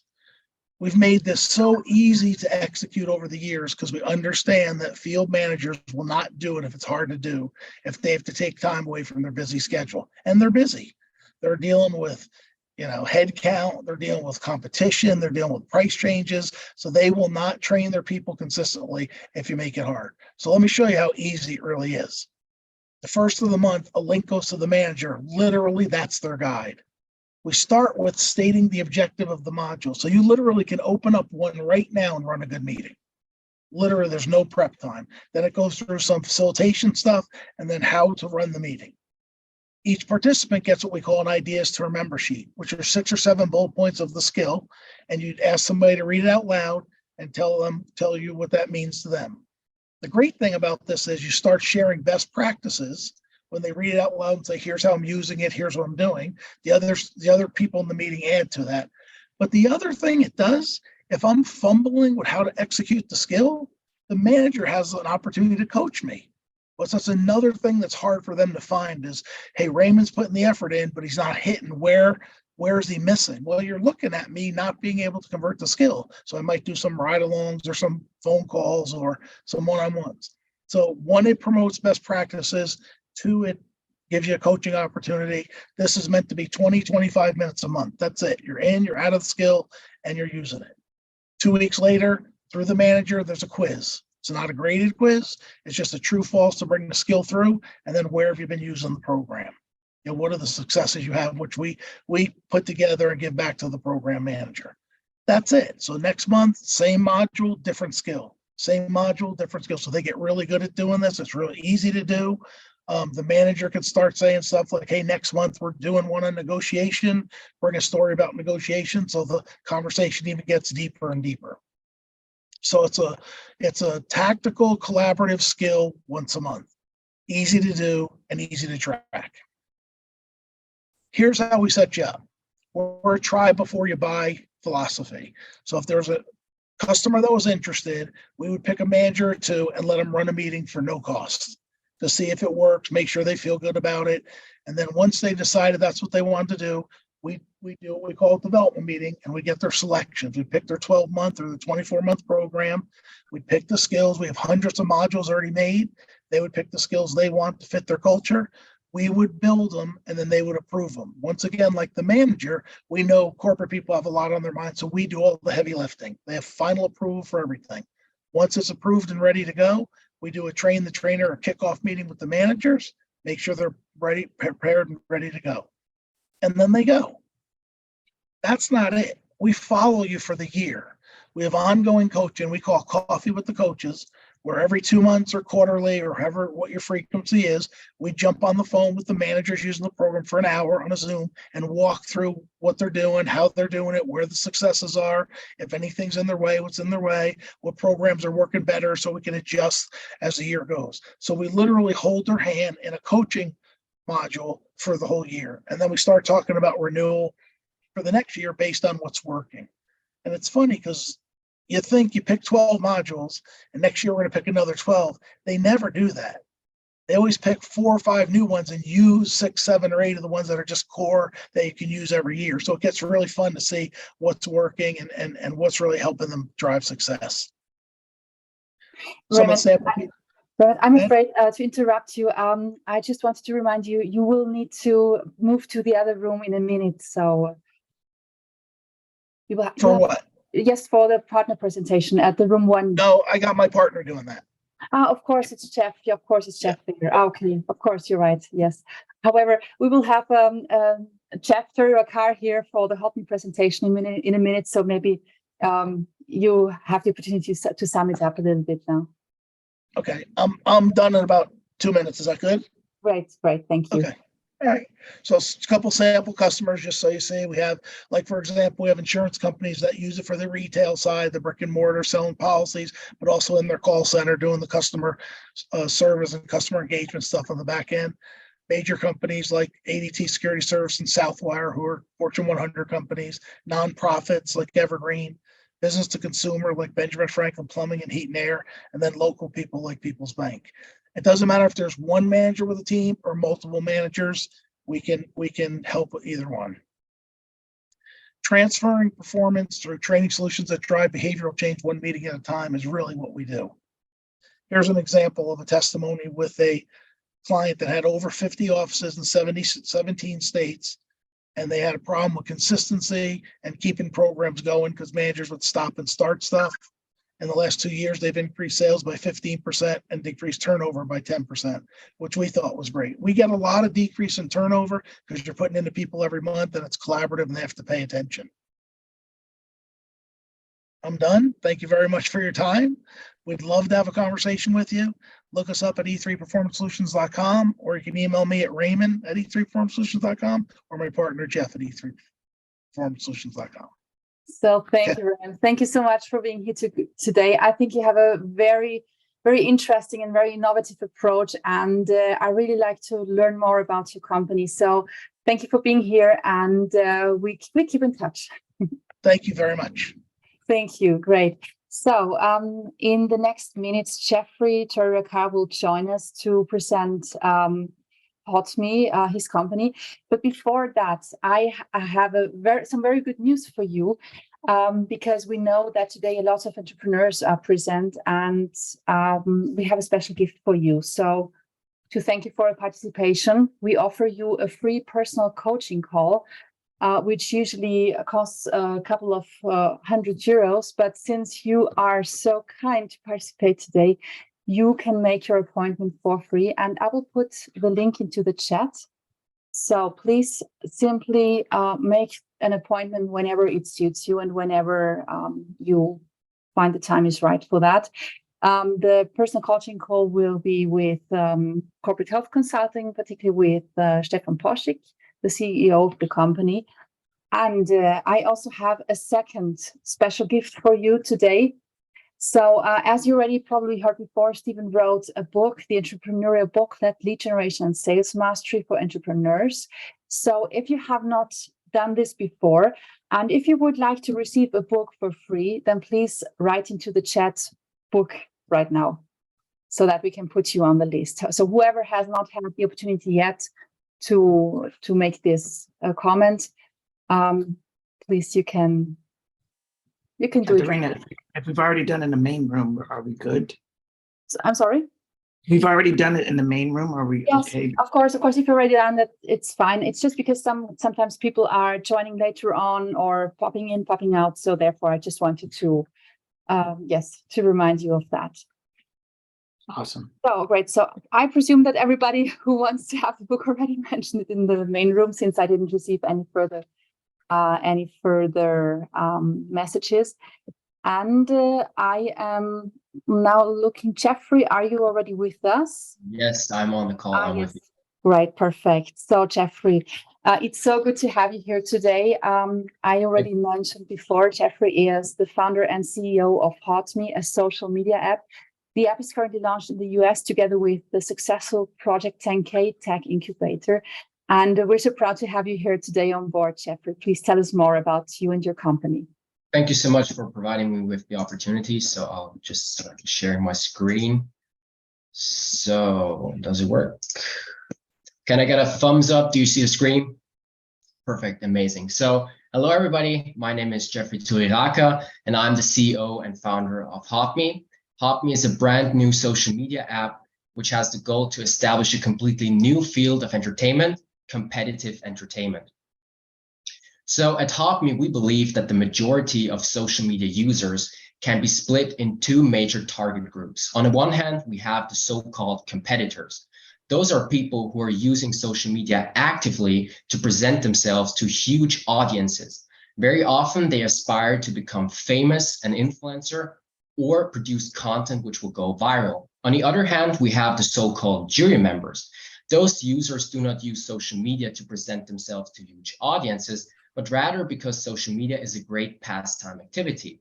Jury members greatly enjoy browsing through social media for hours and enjoy sharing and discussing the content with their friends, family, and the online community.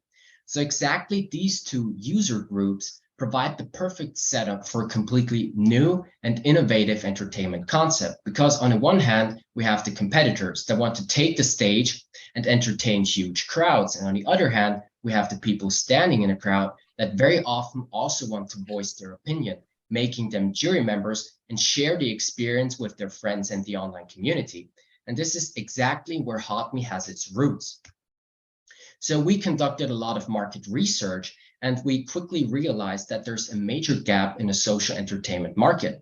So there's no social platforms which are actually entirely dedicated to competitions and challenges. So there's also no social media app on the market which enables users to easily challenge each other, meaning that there's also no platform on the market where users can put their content into direct comparison and the global community can act as the jury. Challenges and competitions are already very important in the area of online entertainment and form a major pillar. Because take a look at TikTok. Recently, the platform has been flooded with various challenge hashtags. And the reason is challenges are very entertaining and captivating. Users are bored. There haven't been any real social media novelties for a very long time. And challenges allow them to be creative and interact with the online community in a more capturing and thrilling way. So on TikTok, we have both huge masses of competitors and jury members. On the other hand, Netflix is not a social media platform, but it still underlines the importance of challenges and competitions. Because take a look at the shows which have been launched and which are being launched, most of them are based on some kind of competitive concept or challenges. So on Netflix, we have a huge amount of jury members because all these shows rank among the most popular ones on the platform. And last but not least, also gaming has recently underlined the importance, especially of challenges. So gaming has always been competitive, but if you browse through the different social media apps which are popular among gamers, such as Discord or Reddit, you'll see that tons of people post challenges daily to prove their skills or challenge other users. And the great thing about gaming challenges is that they appeal to an even greater target audience than just the regular competitors. because gaming challenges allow you to stay anonymous while still interacting with the online community and showing off how talented you are. So competitions and challenges are already very important in the field of online entertainment and add spice to so many different shows and events. And this is exactly why we are convinced that there should be a social media platform which is entirely dedicated to challenges and competitions. And this is exactly why we founded HotMe, the first platform which will establish competitive entertainment. So make sure to scan the QR code. We have sort of just finished cleaning up the platform. We're currently in our pre-launch phase. Be among the first to discover how it works. I'll also go over it in the workshop as well. So make sure to not miss out on this opportunity. So you can be sure that the platform will grow rapidly because we have a great team and we're working relentlessly to make this vision work and provide all of you with the best user experience and especially communicate with the users and with the online demand to build a great platform which people enjoy using and differs from everything that is out there currently. So I've already outlined our major goal is becoming the market leader for online competitive entertainment and establishing competitive entertainment. But we also have set out a few other ambitious visions which we want to achieve in the near future. So I'd say the most important one is certainly our reward system, the Hot Coins, which is a reward system which will provide users with real world benefits if they win challenges and are active on our platform. So Hotcoins will be different because if you take a look at Twitter or Snapchat, they have these worthless cryptocurrencies, but HotMe will actually create a reward system with real world benefits. And we want to create a real partner network with different businesses that the online community cherishes. So another vision is life, especially when we're talking about social media and entertainment. So we've come up with a new live stream concept, which is tailor-made for competitions and challenges. And last but not least, we also have greater missions which we want to pursue. So we've come up with a concept how to turn environmental protection and sustainability into a global challenge, especially with measurable and trackable metrics, so that we can actually offer everybody out there the possibility to join this mission and profit from it while having fun using our app. So thank you very much for tuning in. And I cannot wait to see you in the workshop. And if there are any questions, feel free to ask them afterwards, because I feel like we've run out of time. So thank you very much. Thank you. Thank you so much, Jeffrey. It's so good to have you here today. And it's no problem. We're perfectly in time. So, of course, please feel free. You can stay with us here in room number 2, where we'll continue with the program. Or if you would like to learn more about HotMe, of course, please join him in the separate breakout room, which is called HotMe. So thank you, Jeff, and talk to you later. Thank you so much. Bye. Thank you. Bye-bye. The next presentation will deal with the topic mental health for entrepreneurs. And I have the big honor to introduce myself as the moderator for, or the presenter for the next topic. So the ones of you who have not participated in the presentation before. So my name is Katharina Schnitzler from Corporate Health Consulting.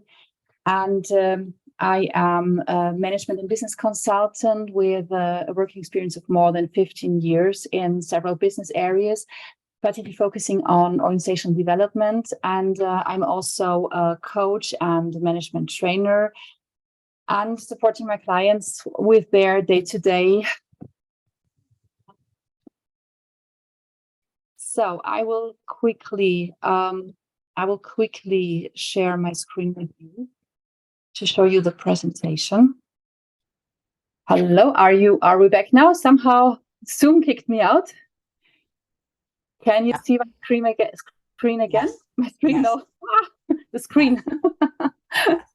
So, okay, we'll talk about mental health now. And before I was preparing the topic and the whole contents, I was asked by some people, but are you really sure you want to talk about mental health for entrepreneurs? Because they are dealing with so many other topics and they have so many other things on their mind. Do you really think that mental health is the thing that they also have the time to deal with?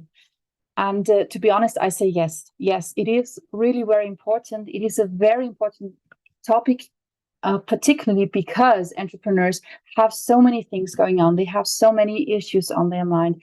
They have to deal with so many things at the same time that they sometimes tend to forget about themselves and taking good care of themselves. So therefore, please find this presentation as an inspiration. And I really hope that you can take some insights for your daily routines. So what will we cover today? The first question, why do entrepreneurs need to take care of their mental health? And another topic will be stress. So we'll deal with stress, what is stress? And I will also introduce you to some selected mental techniques and proactive tips around this topic. So before we head into the contents, I found some alarming facts about mental health of entrepreneurs that are worth to share with you. 1 out of 4 entrepreneurs experiences a mental health disorder in their lifetime, which is a lot, I think. Anxiety and depression are the most common mental health disorders among entrepreneurs. And in fact, entrepreneurs are more likely to experience mental health problems than people who don't own a business. In fact, 72% of entrepreneurs reported mental health problems, according to a study from University of San Francisco. So you may ask me, why is that? Why is it like? Why are they much more affected than people who work in a company or whatsoever?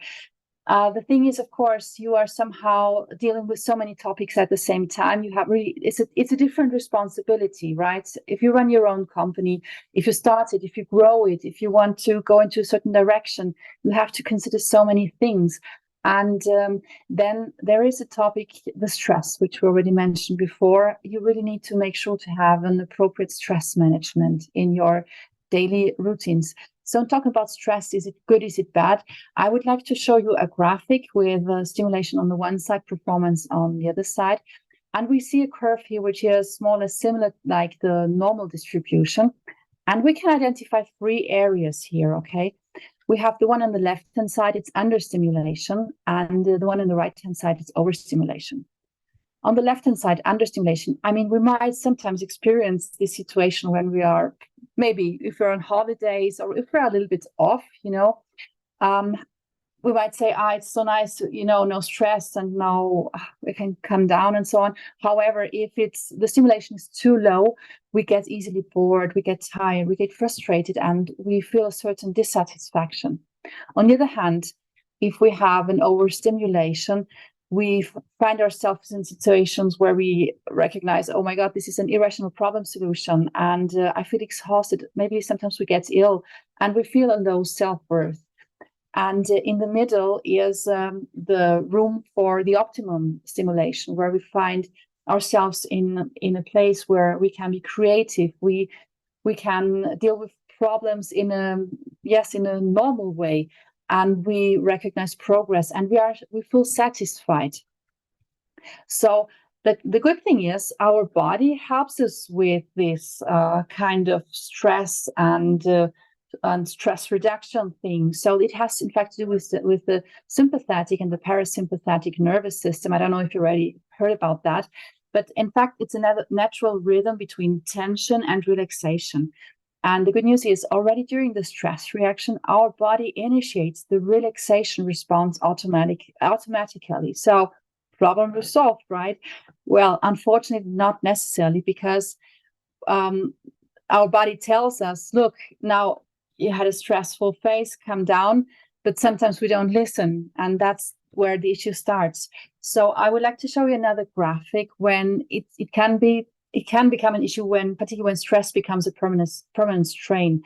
On the one hand, the green line, you see when the system can recover. We have a phase of stress, the line goes up, and then, okay, we manage to calm down, we manage to relax, and we really manage to relax more than before, and to make sure that we find more time for us to be more quiet, and so on and so forth. On the other hand, if we have phases where we have a lot of stress, so the curve goes up, and then probably we recognize, okay, I have to relax. So maybe tonight I will go to bed, like not at 2 p.m., but at 11 p.m. So curve goes down, but then next day, next stressful situation, the clients are calling with some issues or whatsoever, curve goes up again. And, you know, this is a vicious circle. And if you don't find the time to recover yourself, the system can't recover, and it continues, and it will get even harder to come back to your baseline. You know, the more time passes by, the harder it is to come back to this like baseline. And what in fact influences ourselves are certain stressors or stimuli. And I would like to distinguish them in 4 different categories. Number 1, environment. Number 2, body. Number 3, mind. And number 4, social. So regarding the environment, we feel noise when it's too hot, too cold, or when we recognize a pollution or a smell that could stress us. On the body level, we can recognize pain or illness, fatigue, you know, when we can't sleep or find it harder to sleep, when we have an unbalanced diet, or when we don't eat properly, you know, and also with wrong or missing exercise. This also affects our body. On the mind level, well, overstraining is an issue, time pressure, overstimulation, fear of failure, and missing strategies, which can stress us. And on the social level, we have here conflicts, separation, social pressure. So for the stresses that you see here, I would now be very interested. Did you ever experience one of those stressors as the root for stress? If yes, you can raise your hand, or you can type something into the chat.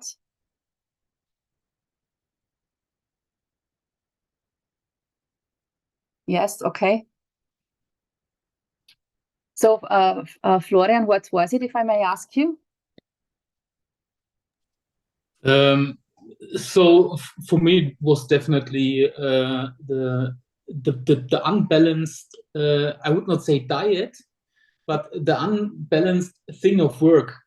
Mm-hmm. So if you have even less work, then you came in a level in your mind where you think doesn't make sense to go to work, and even this fact was really critical in my life, I would say.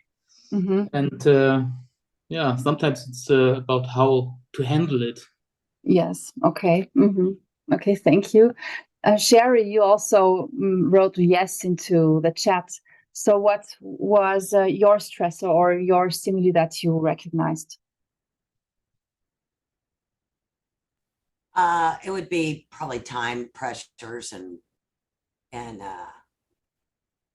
you know, it's just it's not so much unbalanced diet, because that's what I do, right? I did change my life from being absolutely a miserable individual to being healthy, and now that's my passion, and that's what I do, is help other people get back to that. But the pain was overwhelming. I had so many illnesses due to bad diet, supplementation, and everything. It was horrible. So kind of a mixture of everything, I guess you could say. I was a mess. Okay. Thank you so much for your contribution. And I have to jump for my next meeting, but Sure. I enjoyed this. Of course. Thank you so much. Feel free, no problem. Thank you. Okay, thank you. Bye-bye. So great. Bye. So, right, let's continue.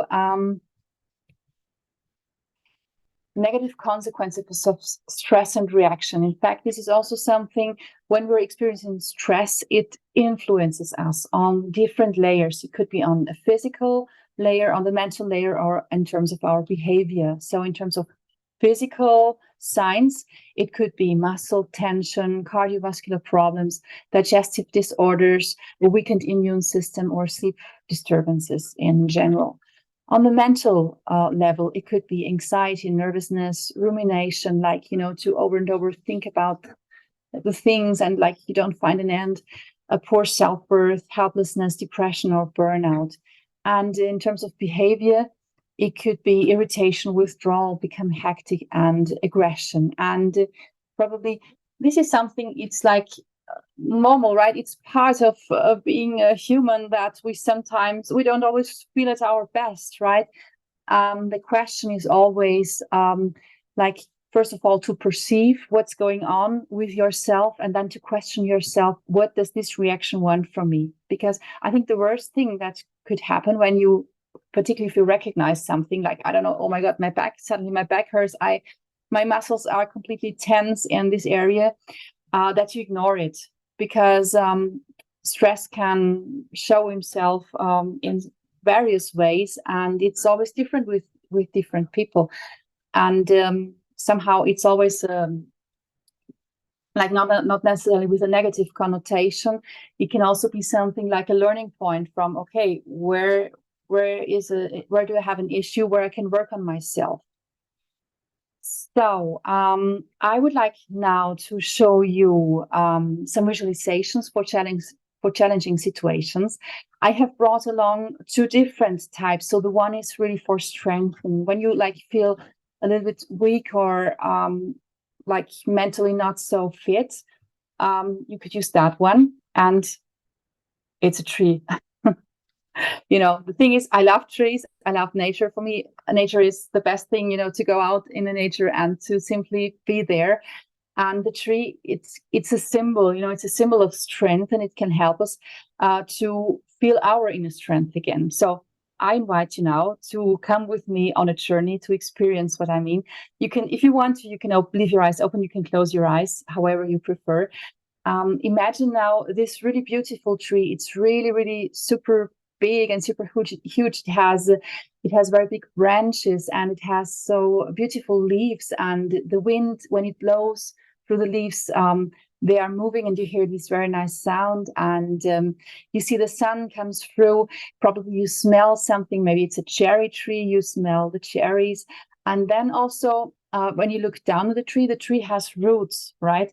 And the older and the bigger the tree, the bigger the roots are. Now imagine the roots. If you imagine you are the tree by yourself, and your feet are the roots, right? They go into the floor, and you can grab all the energy, like the tree, from the earth. All the good things that the tree can grab is there from Mother Nature, right? So this is something that I am usually sharing with my coaches, and I have received the feedback that this is really helping them in situations somehow to get to feel better, right? Now is the thing, if you do it once, it's good, you know, but this is something, if you do it more times, or if you do frequently, if you somehow probably install a routine, like for example, always do it at the end of the day or in your lunch break or whatsoever, it's even better, because the more often you do it, the more often you connect to your inner strength by yourself. Okay. So, and number 2, the visualization, protecting. Do you know what this is? This is a plexiglass, okay? Sometimes we find ourselves in a situation where something very negative, or we're confronted with something very negative. So, and the visualization of the plexiglass can help us that this negativeness cannot reach us so much. And plexiglass has 2 very good options, or yes, adjectives. First of all, it's super thin, you know, so you can clearly see everything. And on the other hand, it doesn't let anything go through. So it will prevent all the negativity outside of you. And this is also something I really like to work with my coaches on, and where I encourage them to try that, to use that in situations where they somehow want to protect themselves. Okay, so invitation, think more times about plexiglass, right? Then winning wisdom. This is also another very good thing. I am not my result. I am a valuable person who decided to deliver results, because sometimes, you know, particularly entrepreneurs, we are very strict with ourselves, and we are always challenging ourselves. We always want to do more, to reach more, to manage. We have to manage the thing. We have to always be there on time and always be perfect somehow. And it's sometimes good to remember, you are not the result. You are a good person, and you are decided to deliver the best results which is possible. And last but not least, some powerful routines that can help you to strengthen your inner resources, which are, first of all, an end of day review. This can help you somehow to reflect on the day and to think about what was good, what was not so good, and somehow to throw out all the things that are bad, that were somehow are sticking on you. So by this end of day review, you can somehow close the day in a nice way. A success diary is also a very good option because, you know, entrepreneurs, as I mentioned before, we're usually very challenging with ourselves and very demanding with ourselves. And we're always from, okay, we have 30 to-dos and the one it's done. Okay, perfect. Next one, next. And we usually don't take the time to stop for a minute and to celebrate this moment, right? I mean, we don't always have to throw a party for 100 people, but like to stop in a moment and say, hey, that was really good.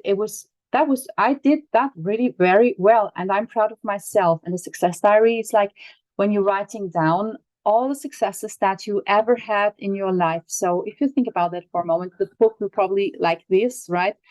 And it gives you a different feeling for yourself.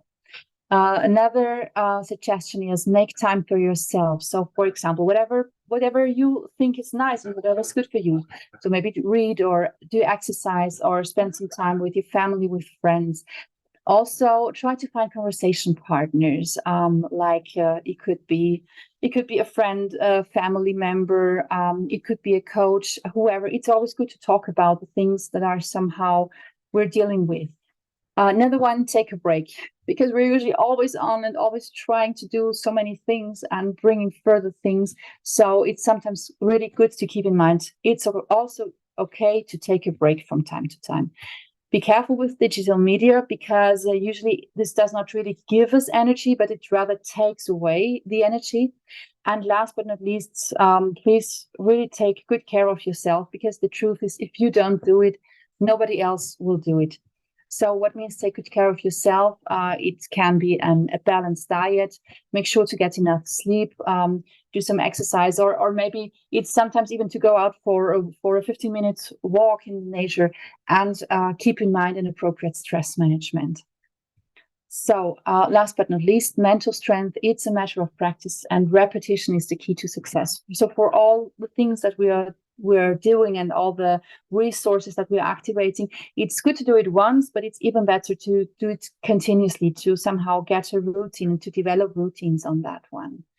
So I say thank you very much for attending this session. Do you have any question? Do you have anything you would like to share now?